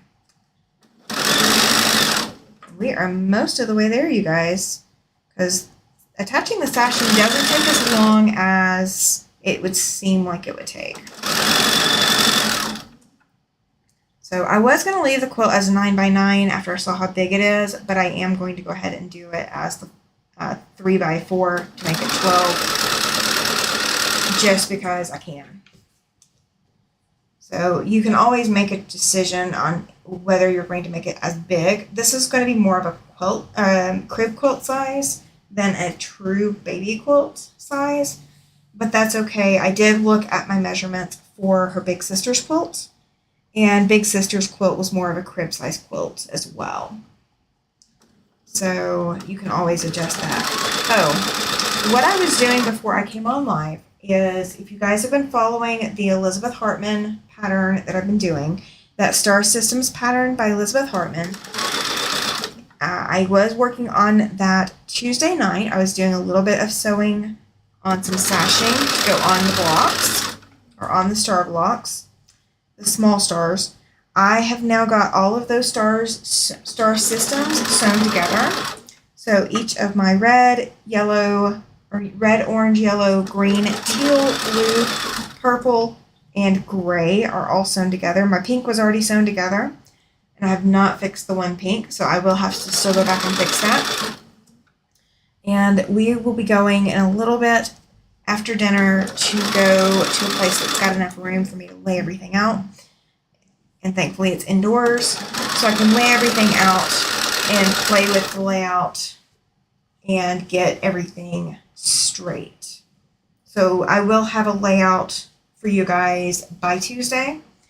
So you will get to see Tuesday night what I have come up with for the Elizabeth Hartman quilt, the Elizabeth Hartman pattern quilt, because I am making it larger. So you guys will get to see how that is going to play out. I am also going to get working before Tuesday on more sashing for the prismatic star. So I will not be on Saturday, and I may not, if I do come on Sunday, I will be on Sunday evening. So it will not be an early Sunday live. I will be driving back into town on Sunday, snow willing. There is some snow expected where I am headed, so I do not know how that's going to affect my travel plans, but I've already made the commitment that I will be at this event that I'm going to, at this party, so I will be there. And we will just deal with the travel as we need to. I do have some friends there, so I do have a place to be sheltered and not have to necessarily get on the road if it's too dangerous. But I will be going out of town. All right. That's the edit. That's all the blocks. 1, 2, and 3. They're all pieced. Okay. So, all right. So we talked about machines. We've got some brothers. We've got some baby locks. We've got some Jukies.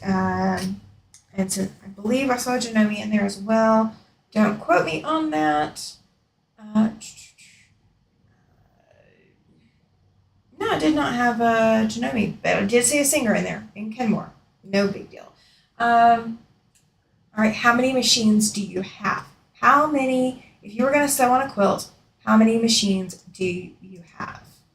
All right, so I'm going to move the camera while you guys aren't going to get sick from it, and get that set onto my ironing board. And yes, my mic is in the way, so I do apologize about that. So let's get you guys set, and let's zoom out a little bit. All right, so you guys should be able to see. So you've got 1 jean. Okay, no worries. 1 is often more than enough. Well, 1 is definitely enough. I won't say more than enough, but 1 is definitely enough. No worries there. I personally have 4 machines if you count my serger. I have the sit-down long arm. Did you say that you were going? All right, hang on. Let me pull the chat where I can see it. Did you say you were going to put the directions for your quilt crib blanket up too? Yes, I will be putting those up. I've got to write them, but I will definitely have some time to write this weekend. I will have some downtime, so I will get them written up this weekend, because the quilt top will be done, and I'm not going to add any extra sashing to it or any extra borders. So that won't be a problem. Georgie's got 7 machines. Oh my goodness. I need to come to your house, Georgie. I need to come see all these beautiful machines you've got. So I've got my sit-down long arm. Oh, but 5 are broken. Okay. Maybe I won't come because then I'll be tempted to fix them all. Oh. So I've got my sit-down long arm. That is the Beast. I've got...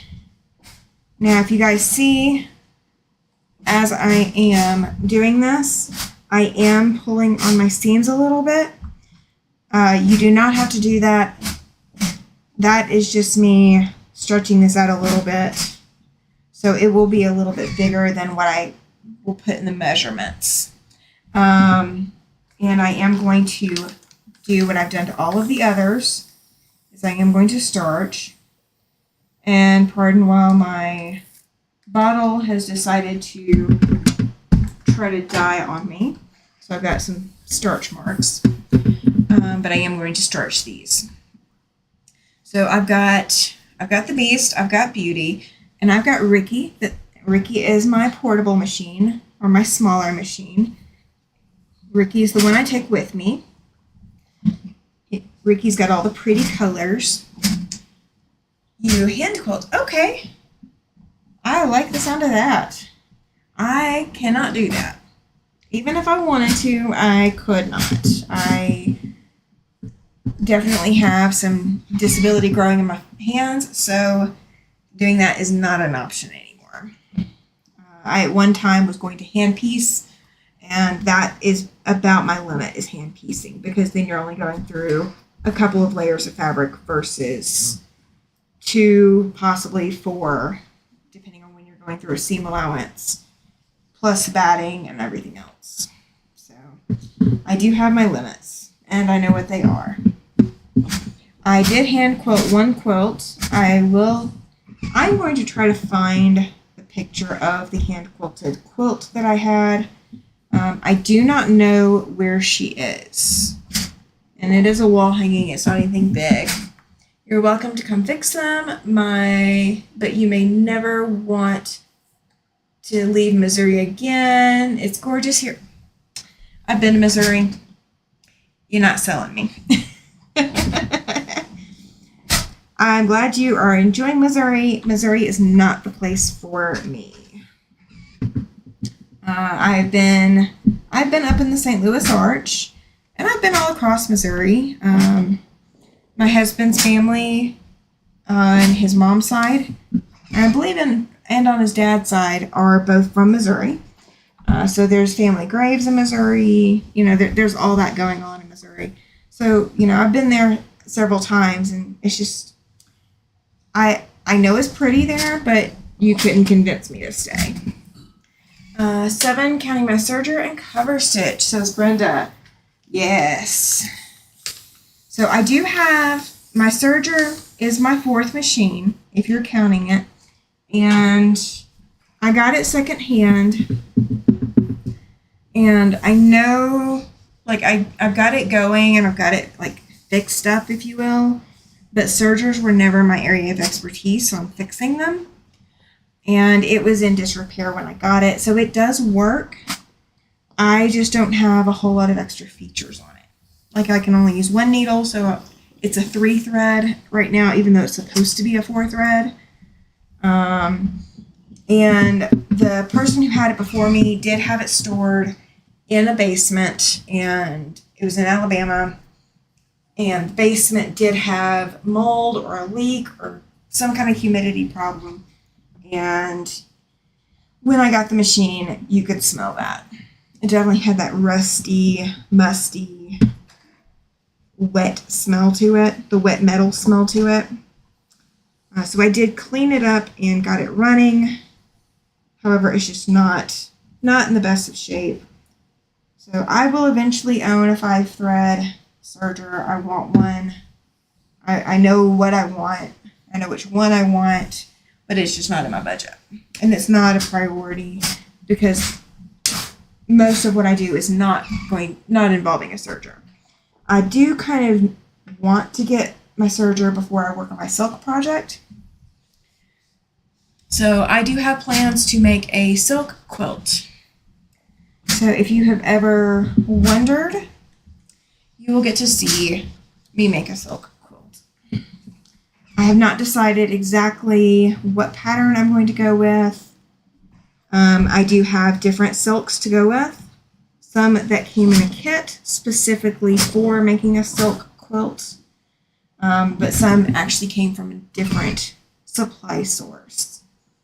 And when I went to get rid of a lot of fabrics, I kept all the silks. I do have some silk thread as well. So that entire quilt, I don't know if I'm going to back it with silk, but it will be silk, silk top, silk thread, and it may even be, I don't know if there's a silk batting or not, but yeah, I do have plans to make a silk quilt, and that will be within the next few years. It's not going to be that far off. So it is on my list.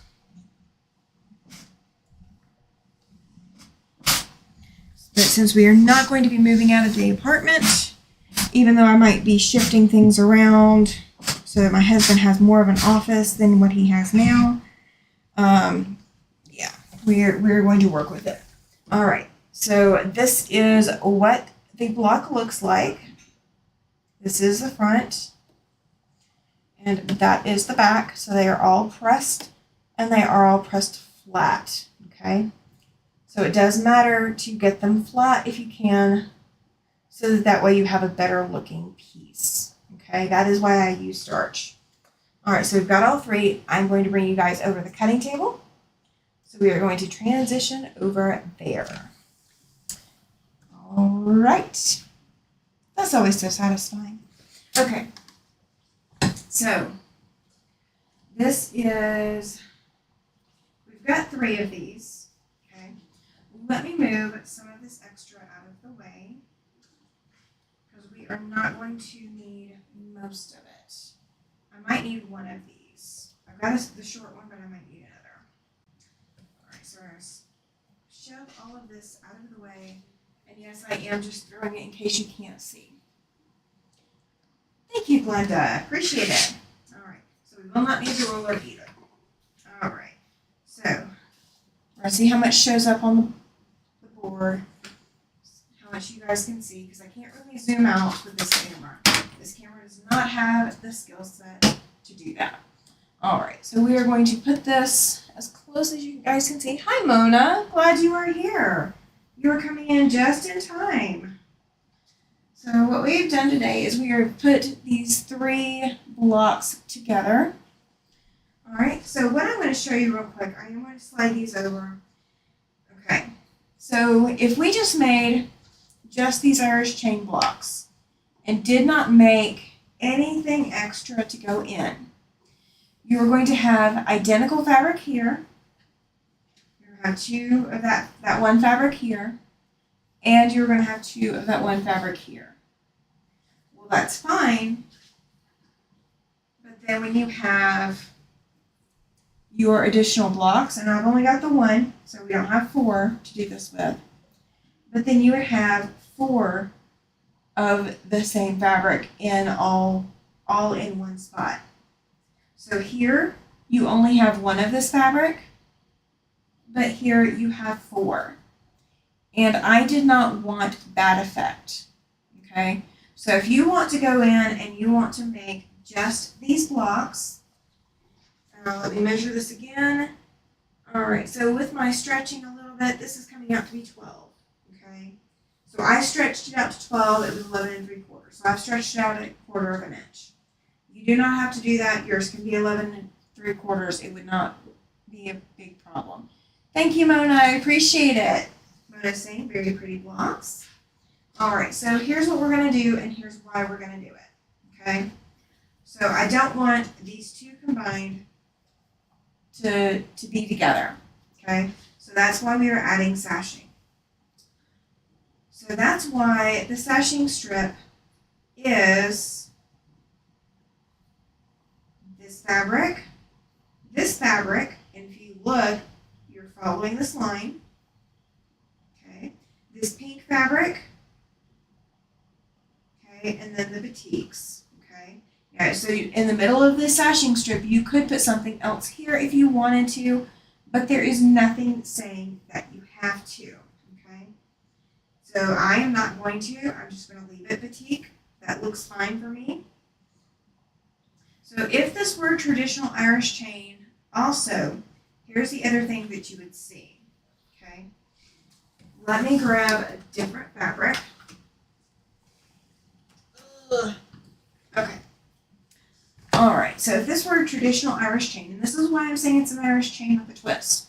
I'll move this up in this direction. Get it kind of. I'm going to still keep it in frame so you guys can still see it. But I'm going to just spread this out. Okay. So what a traditional Irish chain would do, what it would look like, and this is why this is not a traditional Irish chain as well, is you would have a plain block here and a plain block here. So you would have your chain here coming up through, and you could add, so where you've got this fabric here, you could add a square of that there. You could also do the same with these fabrics here, okay? So you could add some chains into the just corners of these blocks. But that would be a traditional Irish chain. So you would have another block down here, you would have another block up here kind of off screen from here, but that would be a traditional Irish chain. So you have a block A and a block B, or it's a block A and a block B, however you want to call it. But that is a traditional, and that's why this isn't a traditional. Okay, but it is Irish chain inspired. Okay. That way you know the difference between what you're looking at. And I forgot you guys cannot hear me.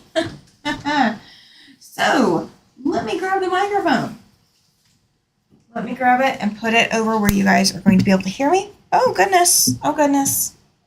My screen went black for a second. But it does still say the stream is live and active, so we are going to go with that. All right. All right, so microphone is now where you guys should be able to hear me without it doing all the funky stuff it was doing the other week. Okay? All right, so between each of these blocks, we are going to put a sashing strip. Okay? And we are also going to put one on the outside. And I know that's going to be hard to see, so let me move this block out of the way so you guys can see. Okay. All right. So the block you can hear me? Thank you. Awesome. So the quilt that's already on the wall, I already have the sashing strip attached to it. So all we're going to need to attach to this is this sashing strip as well. I came in fine. Woohoo! Thank you, ladies. Thank you. Thank you, thank you, thank you. All right. So we are going to need cornerstones to come down here. And where's my sashing strips? So I need 2 more for there. And I needed a total of 3 across the bottom. I'm missing a sashing strip. I'm missing a sashing strip, you guys. So you get to see me cut a sashing strip. We do have extra, so we are good. I thought I had enough cut, and I probably do. Let me see if this one right here, because this, I believe, is the full size. I had one that I cut that was not the correct size. This is full size. Okay, so we have enough. All right. So we're going to have 1 sashing strip between the 2 blocks and 1 sashing strip on the outside. So to make all 3 blocks across, you need a total of 4 sashing strips across. So 1, 2, then you'll have a 3rd and a 4th that are off camera, okay? And across the bottom, you will need 3 total, okay? So you will have 1 cornerstone here, so you need 1, 2. You'll need 3 and 4, okay? So we are going to cut 4 cornerstones, and then we're going to take it to the machine and get the 2 different sections pieced together. All right, so there is our 2, there's 3 for the bottom. And, okay, I was missing one. I found it. Okay, so we will have extra as well. So we did have an extra sashing strip. Okay. So we are going to line this up real quick. And we are going to cut twice because this is layered and double. And we're cutting 1 3/4 inch squares. So this is 1 3/4 inch strip, folded in half. And we're going to hold the ruler better than we did last time. And we're cutting 1 3/4 inch. And we're cutting that twice. So for this size quilt, we actually only ended up needing 1 with the fabric strip to cut the cornerstones. Okay? So I will have all the math in there, so you guys won't have to sit there and figure out the math on your own. So just saying. All right. So we got 3 for the bottom, and we've got our 4 for the bottom. All right. So I'm going to pick it up and bring it over. I am so glad all you guys are here. I really do appreciate it. Let me bring the camera over so you guys are seeing the camera instead of seeing the ironing station where we're not working right now. All right. So we are going to be piecing our sashing strips first. So we just need to add our little cornerstones to the ends. And you can chain piece this, you can piece each individually, however you feel most comfortable doing that. I am going to chain piece just because that's me. That is just what I do. And the nice thing with the sashing pieces, are the line sashing pieces across the entire bottom. I'm not going to need to worry about which way the seams go because I can press them all the opposite way as I need to. So we will be pressing this probably before we attach it. And we're going to double check and see how we need to put, if I can think straight, we're going to see how we need to put the seam allowances on the blocks into line first because I did not make it standard. I will clarify on the instructions so it will be more standard. You're cooking dinner here. Awesome, Chloe. I'm excited. I know we were talking earlier and someone was making chili Fritos nacho or chili Fritos pies or chili Frito pies. However it's said, it involves chili, hamburger meat, and Fritos chips. It sounded delicious. We were talking about corned beef hash and some other foods. I know a couple people tonight have had salmon. It sounds delicious. I am surviving on caffeine today. We are doing a caffeine day. Not because I don't eat anything else. That's just my day today. I've needed the caffeine. All right. So I'm not going to press this just yet because we are going to go get our other pieces done, but this is the entire width or length of this quilt because it is 3 blocks wide. So if you notice, this is that fabric that we're following through the entire quilt, and that is just attached into the sashing strips as the cornerstones. All right, so we're going to set that aside, and we are going to grab our blocks, and let me look real quick if I need to, let me see if I've got a side that I don't have to fix with the direction of my sashing. I do not. All right, let's see, one last side. Nope. All right, so what it comes down to is I have put these blocks on here one direction or another, and I have not worried about the direction. Do I go live every Thursday? No, not normally, Mona. Thursday is normally when I sew on my charity project. So I normally don't do any quilting. However, through the end of May, I am able to go live on Thursdays. I may change my charity sewing day going forward since I'm not going to be moving, but that's to be determined. I am going live every Tuesday night, but I'm not sure about Thursday yet. Am I going to quilt it on my domestic machine, or do I have a long arm? I do have a long arm, but I'm not quite ready to quilt this on there just because I am not confident yet. I will admit I'm not. I need to get some skills. I definitely need to get some skills. And I've got another quilt that I can quilt first, and that would give me the skills that I need, but I have not done it yet. I've not prepared myself.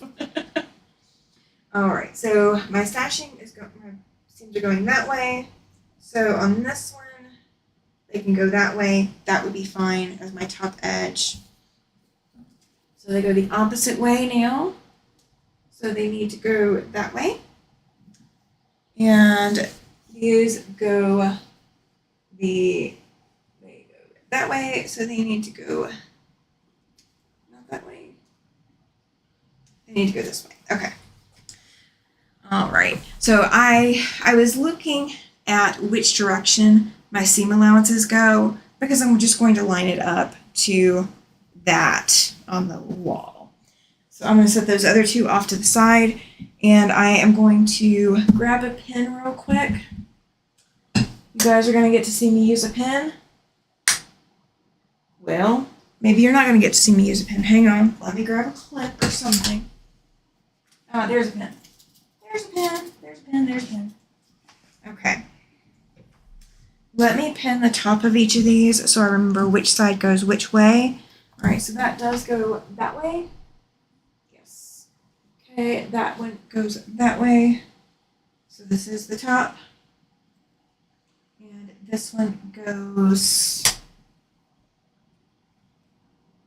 let's see, same direction? Yes, same direction. So we are golden. And there's another pen. Okay. And I'm going to put 3 in the one that is block 3. And I'm putting 2 in the block that is block 2. And I'm counting from the wall coming forward. So I am just going to line the sashing pieces up. And as long as I keep if the lines between the two blocks don't match, as long as I can keep the seam allowances going the same direction, then I'm good. Hi, Christine. Glad you are here. She jumped into the chat and she said hi from Australia. Thank you for joining. Oh, and if you guys are here and you have a channel, if you are a content creator and you have a YouTube channel, you can always, on my chats, you can always do exclamation selfie to drop a link. Nightbot will do it for you. That will drop a link to your channel so that everybody can come check you out as well. Stitch Obsessed, Miriam has a great video I watched last night on quilting techniques. If you're interested, I would not say I'm against the idea. I have quilted on the long arm.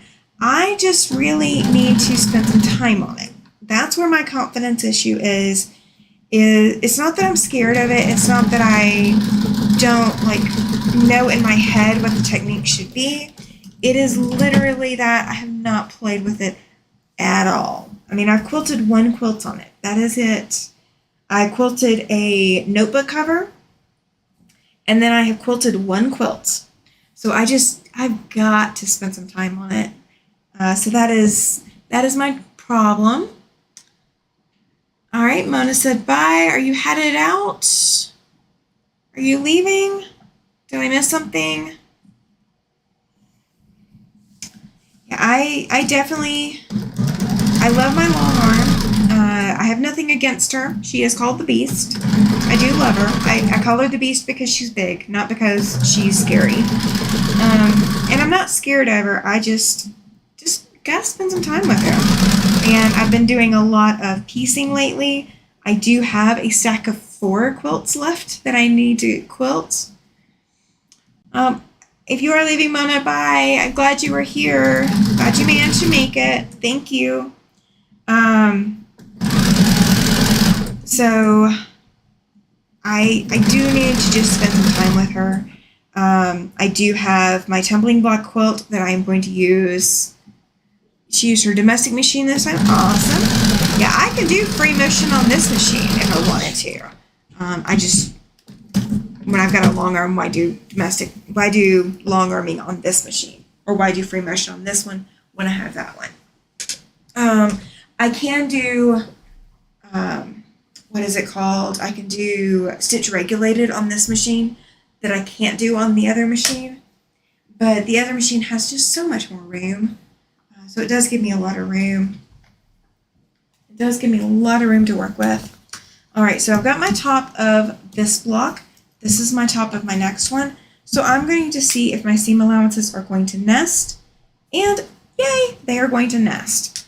So I'm just going to go ahead and line these up and get this stitched. And these pins are telling me which direction is up so I don't screw this up. So the seam allowance discussion will be on the instructions. All right. Oh, hi, Denise. Just saw you jump in the chat. I'm glad you are here this evening. I didn't see you earlier. I must have missed something. I am so sorry, but glad you are here. And Chloe, are you headed out as well, or are we just saying bye to Mona? I'm very thankful for any of you who are still here. So thank you very, very, very, very, very much. I really appreciate it. We still have 16 in the chat, so I'm glad you guys are here and you guys are enjoying this.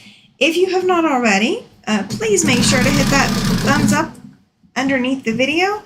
That helps let YouTube know that you are enjoying the content and you are not bored at all, or even if you're slightly bored, that is something that you enjoyed being bored by. I fully admit there are days. There are definitely days. So one thing I will do if I am going to stay in the studio and I'm going to just rearrange is I will do a video of what my studio looks like now before I move everything, and then I will do an after so you guys can see just what I decided to change and why. Oh, just saying bye? Okay, awesome. So you're going to hang out. Yay! I'll do a little happy dance. Okay, that's the extent of my dancing capabilities. I cannot manage at all to get up the courage to go dancing. I do not know what I'm doing. I definitely have 2 left feet, and I will probably be exhausted after one song. I need to get the courage up. I really do. My husband got to dance when he was in high school, and he is a fairly good dancer from what I can understand. He knows more dancing than I do. But that doesn't say a lot because I don't know hardly any. I think we need to look up the ballroom dancing courses and see if there's any here in town. I know there's probably country line dancing courses, and I'd be game for that. But I don't know how the dog is going to react to being left at the table while we go dance. That might be our problem.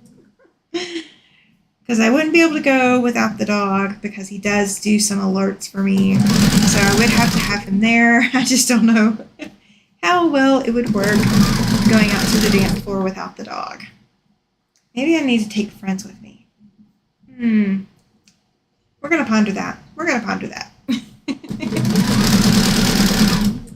All right. So last piece of sashing for this section. And then we get to grab our last block. And yeah, I definitely stretched some of this out, you guys. So I do advise you not to stretch your fabrics out like I did. But I definitely did do that.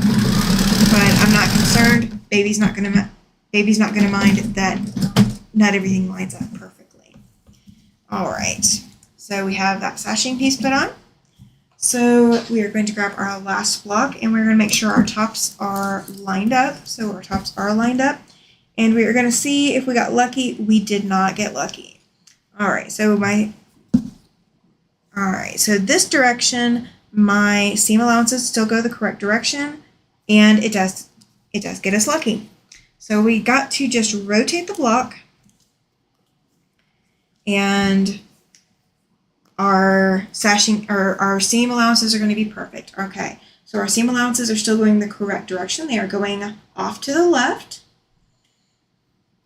I could teach him to dance too, the dog. No.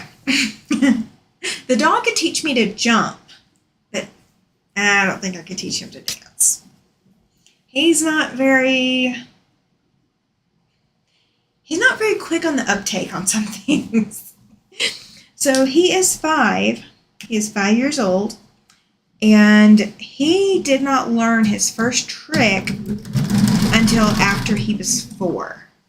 We could not teach him a trick, just something to goof off with. We could not teach him any of that until he was 4 because he refused to learn. He was like, no, this doesn't do anything. Yeah.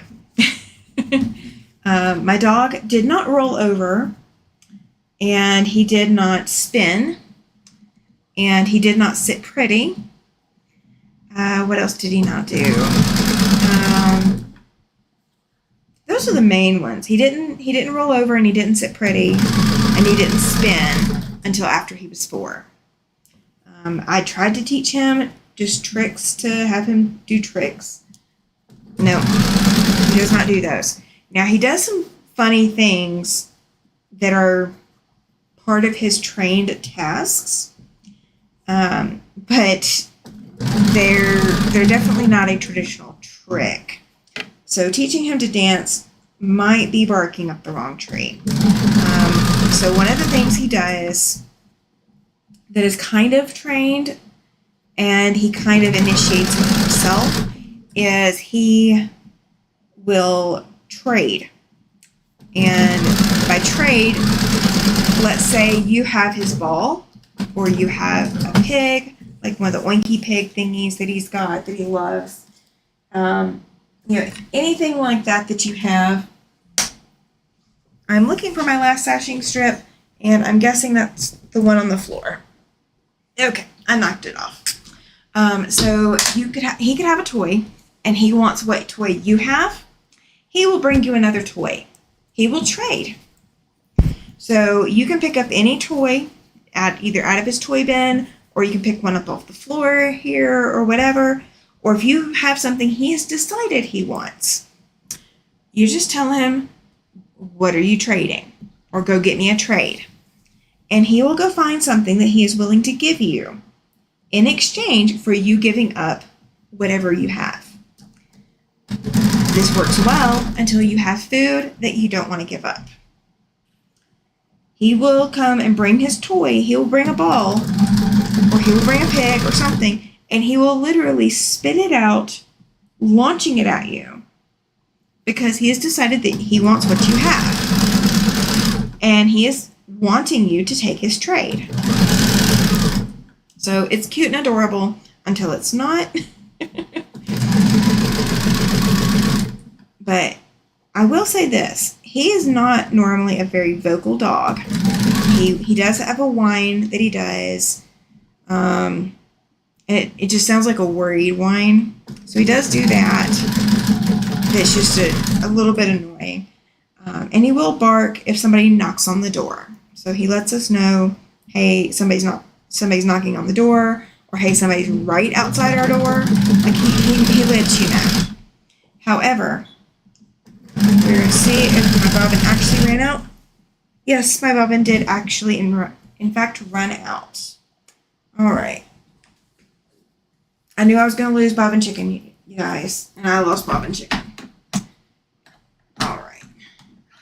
That's actually really smart. It is smart. I mean, he's very intelligent. However, his uptake sometimes is just not there.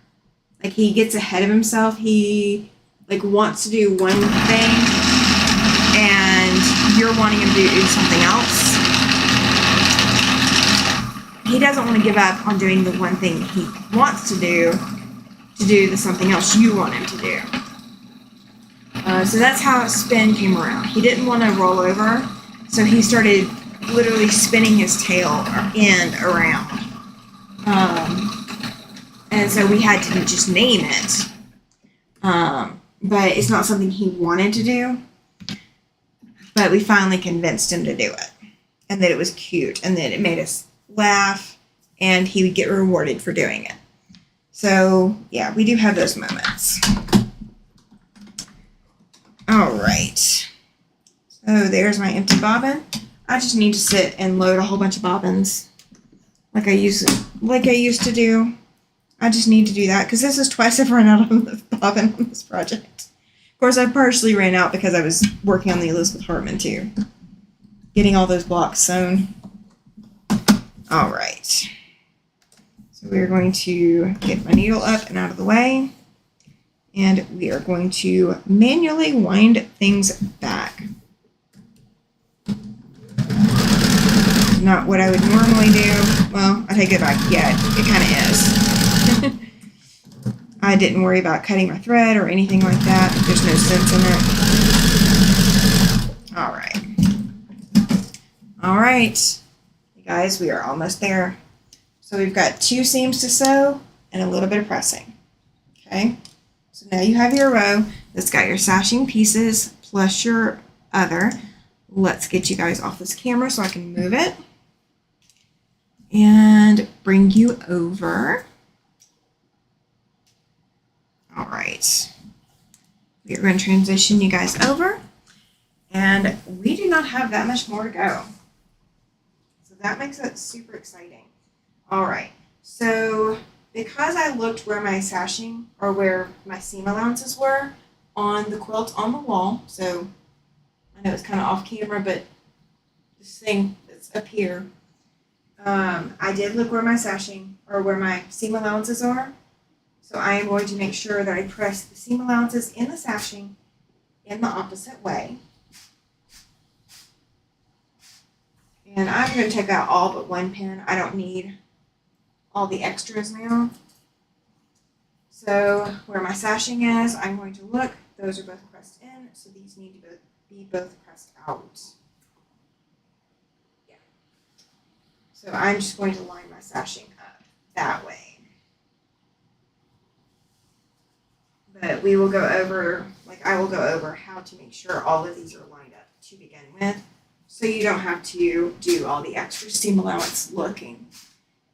Are you just feeling for nesting? Kind of, yeah. Yeah, I'm not worried if it's exact on this quilt. If it were going in a show or my colors were more distinctively different from each other, I would worry about it more. A lot of these colors, because they kind of blend together. I mean, if you're looking at it, if you're looking at this on the camera, it kind of blends in. You've got this big blur of floral prints. So unless you're looking at it closely, it doesn't matter as much. Now you don't want to be super off because then it's going to start standing out and somebody's going to, if you're looking at it, you're going to look at it and wonder or whatever. But when I'm at the machine or whatever, I'm just feeling for it. I'm not doing a whole lot to it. So that sashing was pressed in, so this one's going to be pressed out. So we are going to lay it over and finger press so that I can come back with the iron. This one piece is not wanting to lay down.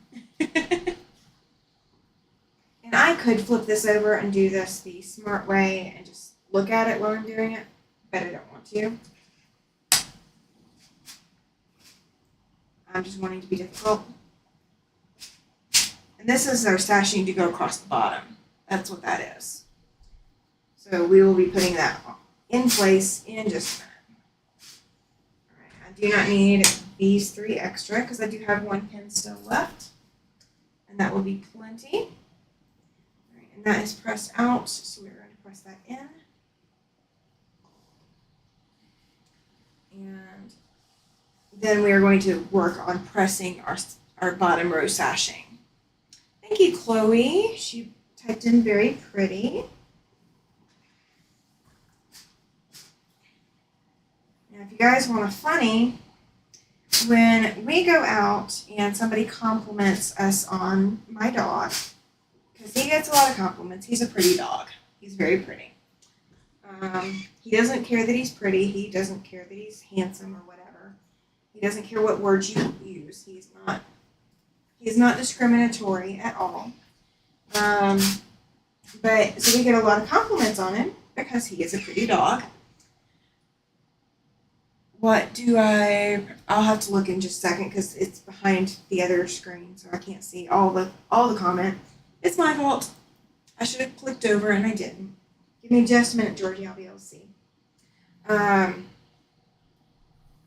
so that one lines up. Those line up. All right. So what I'm looking for here is my seam allowances. Let me turn off that and see if this helps. No, okay. It's because I've got the window blinds open. All right, so my seam allowances here are going this direction, okay? So that means my sashing seam allowances are going to go this direction, back towards me. So down at this end, I do have a little bit of a flip here at this end because of the matching sashing to the wall. So I am going to press this one out. These are fine because these are lined up. As I go down, I am just looking to make sure that whatever seams I sewed are pressed the right direction, and the next ones are on the other side. No, you're fine. No, you're fine. You're fine. I just have to reach. What do I press from the top instead of from the bottom? Oh, good question. Preference. Some pieces I'll press from the back, some pieces I press from the front. If I wanted to set my seams, which would give me a more precision piecing or precision work, then I probably would set my seams, which I did not do on this project at all. I did not set any of my seams. And I would definitely press from the back 100% of the time. So on the sashing strip, I am pressing from the back, and just because I can see it better. But on this longer piece, I wasn't super worried about it. So it's just a preference thing. You could do either way. It will not hurt your project either way to do it whichever way you want to do it. I mean, it is literally personal preference. So in lining this up, I am going to put both of these seam allowances in towards the center. And this one underneath from the bigger piece is kind of like wonky because I didn't press it thoroughly enough. So we are going to leave it there in place and press it through all the layers. And that's one of the things too, is you can leave your other pieces in place while you press, as long as your iron is not too hot where it's going to scorch your fabric. I very much trust my iron. I've had it for a while. I know all the ins and outs of it. It is one of my most trusted companions in the sewing studio. So if you are at all going to question whether or not your iron will scorch your fabric, don't do what I'm doing. You want to press just the one layer and move on from there. But again, I'm not concerned because I know my iron. All right, so all of the rest of these seams, except for this last one, I need to move the direction that they're pressed. So I'm going to do that real quick. And I'm going to do it this way because it works better for the way my hand lays. Okay, so let me see what that sashing needed to be. It needed to be both in. So I accidentally called my sashing, or my cornerstone. All right, so all of that is pressed. And if you want to double check You can go through and pin everything if you like to pin. I do not like to pin, but if you do like to pin, you could pin everything, and I would pin at every seam. There are a lot of seam allowances here, but I would pin at every seam or every other seam. That way you have everything lined up for sure. And when you are just beginning or you are new to nesting your seams like this, I do recommend to pin. Okay, so pin if it helps you. If it doesn't help you, or you're not, you're accustomed to sewing without it, then it's up to you. It's entirely up to you. All right, so I am going to make sure that my sashing is on top of my piece, and I do also make sure that my top is away from my sashing, okay? Because I am assembling that bottom row sashing. And this is just to make sure that I'm not going to have to go back and fix any seam allowances. I do have a few in there that are on top of each other. I'm not going to worry about it. I'm not going to fix it. I know that I can quilt this well enough that it won't matter. And it will wear nicely either way. If I was worried about it, then I would absolutely take things apart and fix it, but it's not going to make a difference. So, all right, so once we get this seam sewn, we will have one more seam, a little bit of a press, and then we have a quilt top. So, do you have any questions? Like, is this making sense? What are you guys' thoughts? I am an open book. I do not mind at all. I would rather you guys have the questions and me be able to answer them, even if it's not your typical answer, but I'd rather be able to answer them than for you guys to have questions, and then forget to ask them.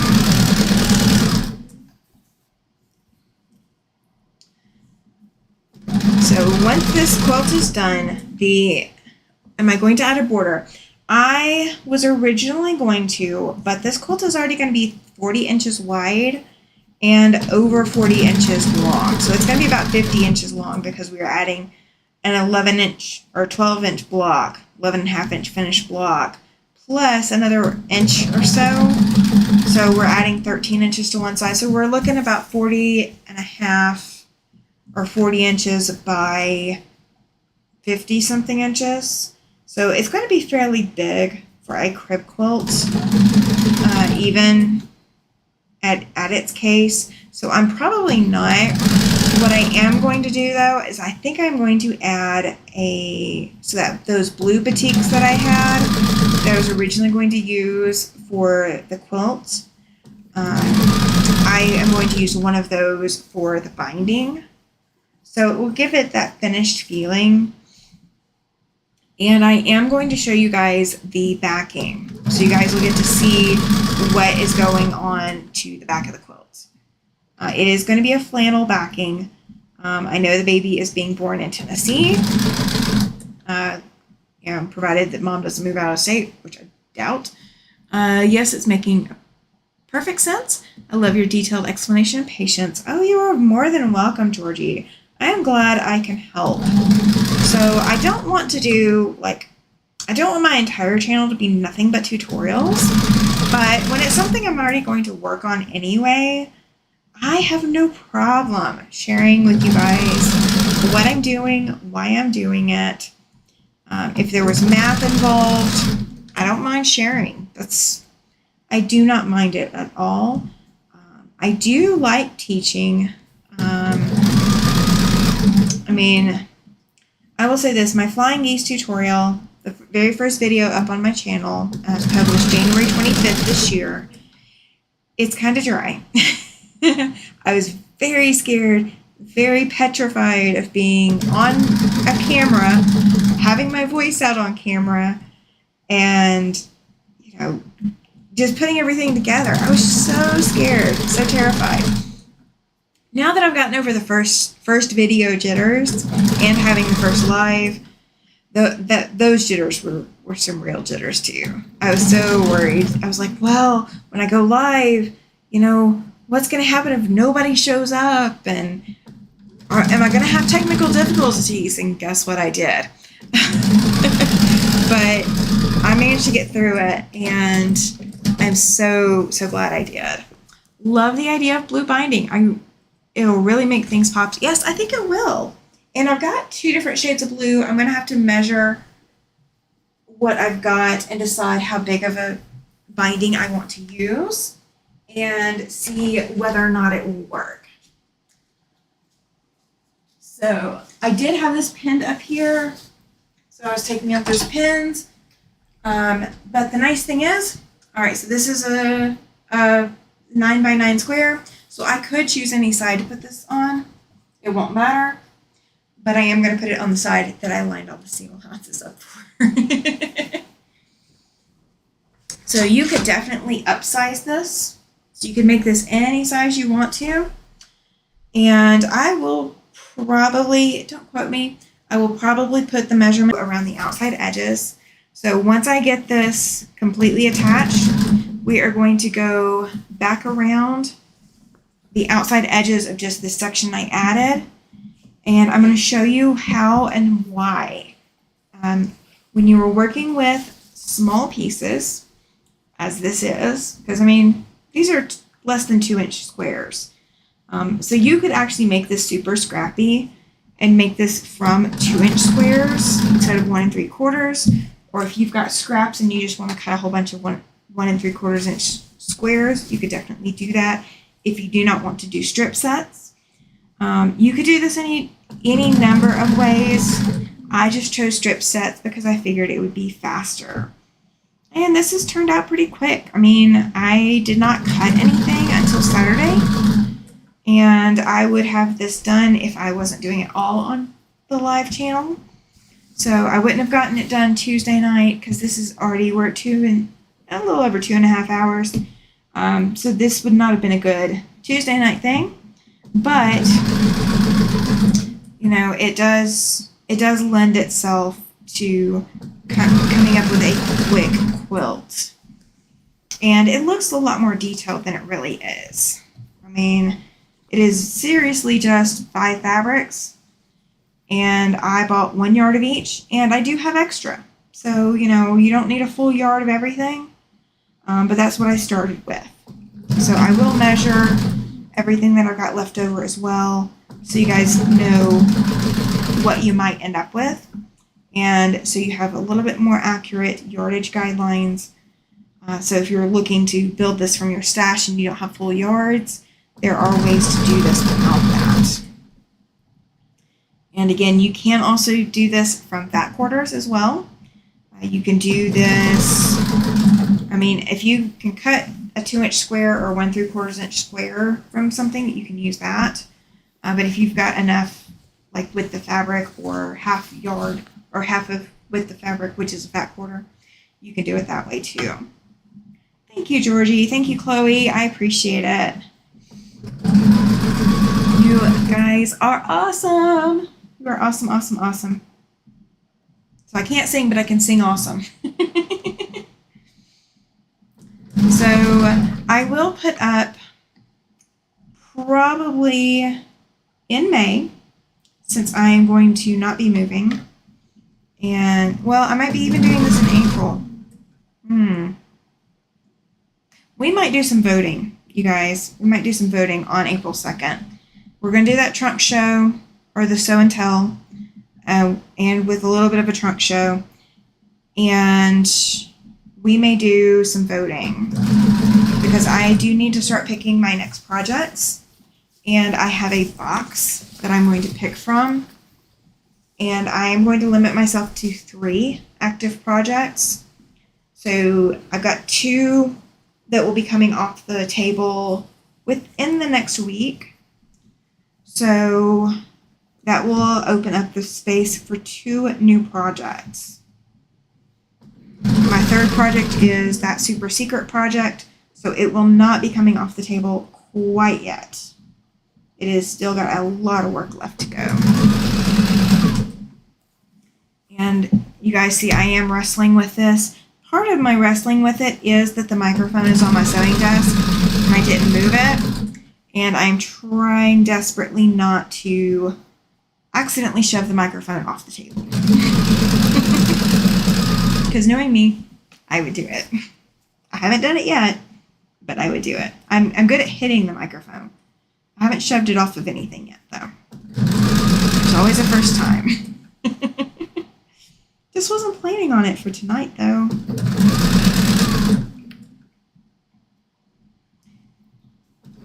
Now, with adding the sashing, this also means that there are no clear blocks when this quilt is done. Did I screwed up my seam allowances, you guys. I went the wrong way somewhere along the lines. Okay. We are just going to roll with it. So even perfection isn't perfect.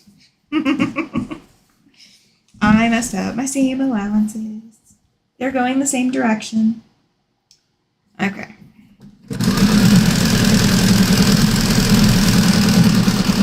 Now, if I had pinned this in advance, I would have known that. And I would not be sitting here laughing at myself for doing that. But it is what it is.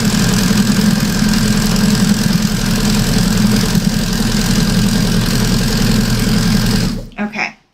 So that was the last seam to attach this quilt to itself. And I'm going to move the microphone now. Oh, heavy, heavy, heavy. All right. Sorry. Okay, so what we are going to do is, let me put some light on. Okay. So on this edge, let me find some fabric you can see it on. On this edge, I have gone through and stitched that's not showing up at all, is it? Maybe. I have stitched a basting stitch all the way around. Yeah, this is the back of it. Oh, you're back. I'm glad. Thank you. Brain. So I'm going to stitch a basting stitch all the way around the outside. I've already done the top 3 blocks or top 9 squares all the way around, but I'm going to stitch and get this last row added to the basting all the way around. And the reason you want to do that is your seam allowances on all these small squares, you did cut those apart from strip sets, so there's no back stitching to hold everything in place. So when you go to hold this up and show it off and handle it or baste it to quilt, those seam allowances are going to get stretched and pulled, and your outside row of blocks all the way around your quilt are going to try to come apart on you. Your stitching is just going to fall apart. You could do super tiny stitches. That would be one way to solve it. Or you can just save thread and do a long basting stitch all the way around just to anchor them all. And I'm doing this about 1/8 of an inch away from the edge. You could do this a full 1/4 inch in, then you might have to pull it out if your binding does not come up to that 1/4 inch. So, I mean, I've already got some of these pieces that I can see. Just the stress of pulling on it and tugging on it a little bit, it's already starting to try to come loose. So that is why you want to do that. Checking to see which way I press my sashing strip. Did I press towards or away? So yeah, we are adding this basting stitch just to hold our sashing or hold our blocks together. And you can, once this is quilted, you can rip that basting out if it is too close. You gotta take care of bunnies and puppies after you got dinner ready so you can sit down and watch. I'll watch from this on the replay. No worries, Andrea. No worries. That is perfectly fine. we've just been spending time laughing at me and the stupid life choices that I have made. And how my seam allowances are on top of each other. You know, the silly things that I have done to make my life harder just because. Just because. So I will have directions for this out. Like I said, I hope to have it out this weekend. If not, it will be out by Tuesday. That is my 100% goal, is it will be out by Tuesday. And that one is down as well, which is fine. But I will, if I can, if I have the brain power, the energy, the math skills, all of that all lined up in the right order, then we will also have directions for different sizes. So you may not have the yardage requirements for the different sizes, but you'll have the basic directions. All right, so I am going to take you guys off of the machine because you won't need it. And I am going to press real quick. I'm not going to bring you guys over for it because it is the same thing as what we were doing earlier. And I am going to press from the front just because I can. There is no rhyme and reason to that. It is just because I can get away with it.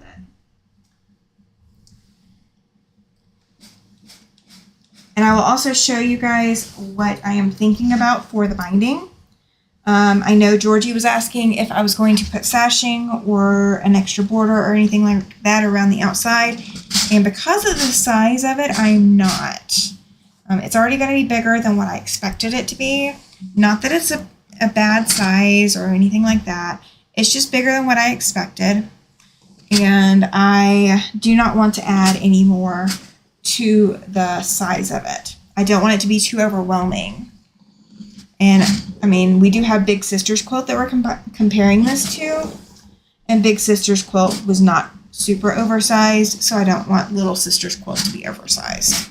So this is more about conforming to what I've done in the past, not about what decisions I would normally make.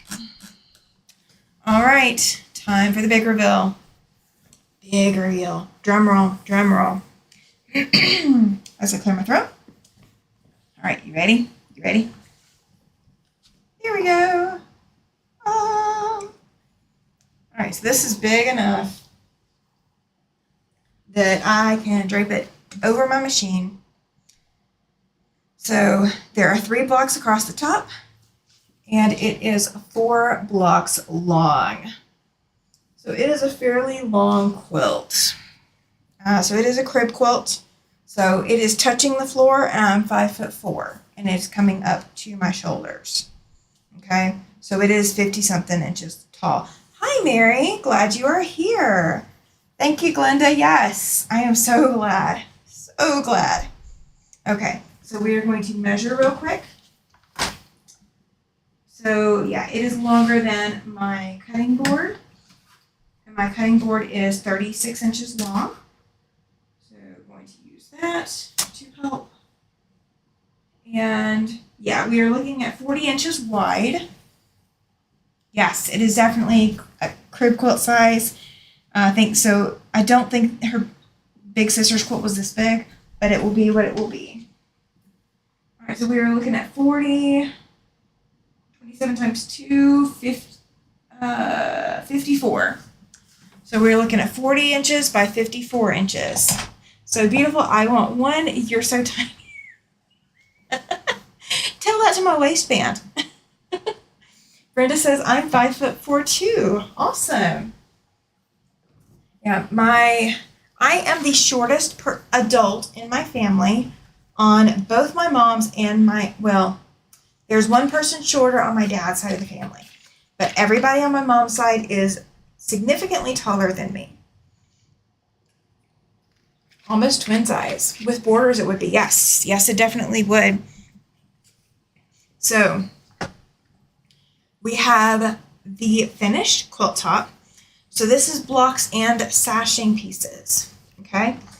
So what I was originally going to do, what my plan was, what had happened was, however you want to say it was. Okay. So I was going to take and I wasn't sure which one, but I think we decided on the lighter one, is let me grab you guys, and I'm going to bring you guys you're just shy of 6 foot. Everything is tiny to me. That's funny. I love that. All right, so I'm going to bring you guys just to the machine. Okay, so you guys will not see me, but I am here. Okay, so you are looking at part of a block on this machine. I'm going to turn my machine off. Hang on, sorry, pardon my reach. So you guys don't have the weird green light. We are not walking towards the light. Okay, I love that the florals land so pretty. Yes, they do. I was going to do a watercolor inspired log cabin, and I just wasn't sure that these were going to do it, but they definitely do this very well. Okay, so I was going to border it with this blue. Let me move this camera, so bear with me, guys. The camera is about to move. I do apologize. There's not an easier way for me to do this. All right, so I'm going to move it, and this part is easy. It should not hurt. Going to zoom it out just a hair. Okay, I think it is zoomed out as far as it will go. I would have to do some other adjustments. Okay, so I've got this blue. I was going to sash it with this blue, or I was going to sash it with this blue. I'm not going to do either. One or the other of these blues will be the binding though. So on the front of the quilt, you will have one or the other of these as the binding. Okay, so it is pulling the blues out of these blocks right here and out of this fabric right here. Now the baby's mother did pick this fabric, and she picked this fabric that's got the greens and the corals in it. So this coral right here is not part of what she picked, but it is like right here and right here. So those are the colors that she picked. The darker, I think, would make the other colors pop. I do agree with you.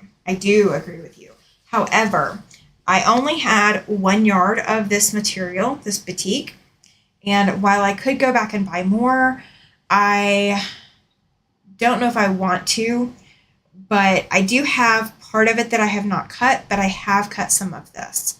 So if I don't have enough uncut, then I cannot use it. So it will come down to what I have left and whether or not it will work. This is 1 3/4 inch wide, so I could technically probably get away with it, but I really don't like skimping on my binding.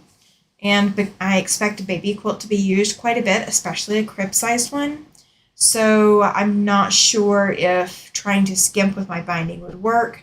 So if I don't want to go back and buy, I will use this one. It's not what I want. It's not what I would choose, but it does match the dustier blues. Let me see if I can find one on screen. There we go. These dustier blues that you're seeing here, it does match those, especially in real life. Okay, so those are my binding options. They were going to be my original sashing. Then I was going to add a border.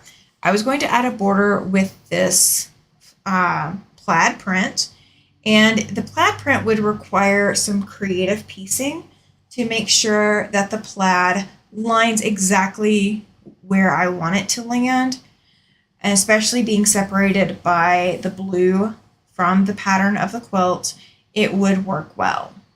Okay, but this quilt is already so big, I'm not going to use this, so this is not going in. This will go to some other project.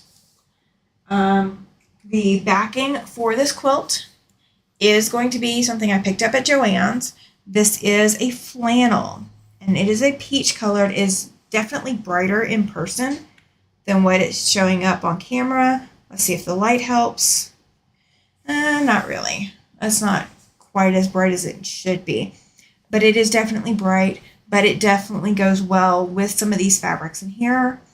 And so aside from when they fold it, it's not going to touch directly, and it'll be close enough. So it is a polka dot, and it is kind of an uneven polka dot, which I kind of like. So you do have a bigger polka dot and then a smaller, and they're not all exactly the same size. So I kind of think that lends well to the cheeriness of it being a baby and crib quilt. All right, so let me bring you guys back up real quick. And there we go. So I hope that helped. Again, I am going to try to get those pattern directions written by this weekend, and I will have them for sure by Tuesday. If they are not up this weekend, they will be up by Tuesday. And I will put in the community tab where you can find the pattern directions. So you don't have to worry that you're going to miss out. There will be links, and I will put the links to the pattern video or the pattern printouts, the PDFs or whatever. I will put links to that under each of the 4 videos. So the one from Saturday, the 2 from Sunday, and then the one from today. So you guys will be able to see where to find those pattern directions. So you're not going to have to go searching for it. You just have to come back to this video. But again, like I said, I'm going to make sure it's up here by Tuesday at the latest.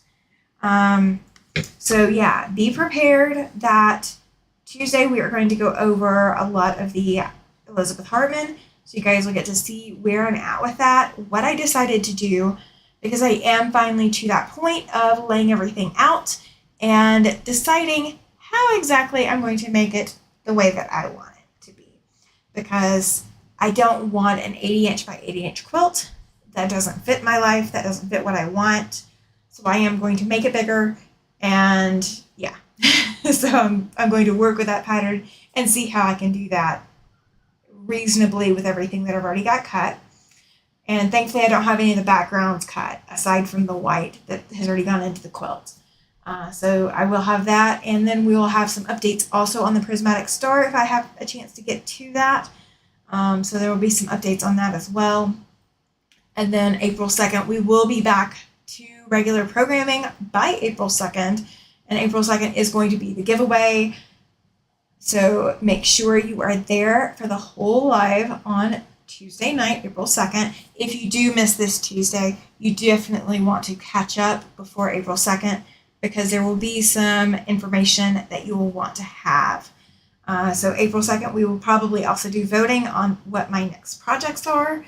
There's some pretty exciting projects in the box. So I will let you guys choose one, and then I get to choose the other. So there will be 2 for you up for grabs as to what everybody chooses for me to work on.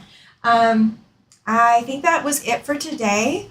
So I'm not going to layer and baste this today because that's going to involve me pulling some tables out, pulling some clamps out, going to get the roll of batting out of the storage closet, all of that fun stuff. But you guys will probably also see this again on Tuesday as well. Thank you, Brenda. Yes, I'm looking forward to the travel. Don't get me wrong. But especially with snow coming in, this will be my first time going the direction that I'm going during a potential snowfall. So I don't know, like I know the car will handle it. It's not a 4-wheel drive or anything like that, but I know the roads, but I don't know them very well. Like it's not, I haven't driven this all my life. So I am a little nervous about it, but I think I'll be fine. But I will give you guys updates as the weekend goes. Thank you so much for being here. I really appreciate everyone hanging out with me, coming to check it out. If you have not already, please make sure to hit the like button below the video. That really does help YouTube let me know. YouTube will let me know that you guys did or didn't hit it, and that you were, participating or you were happy to be here, however YouTube wants to classify it.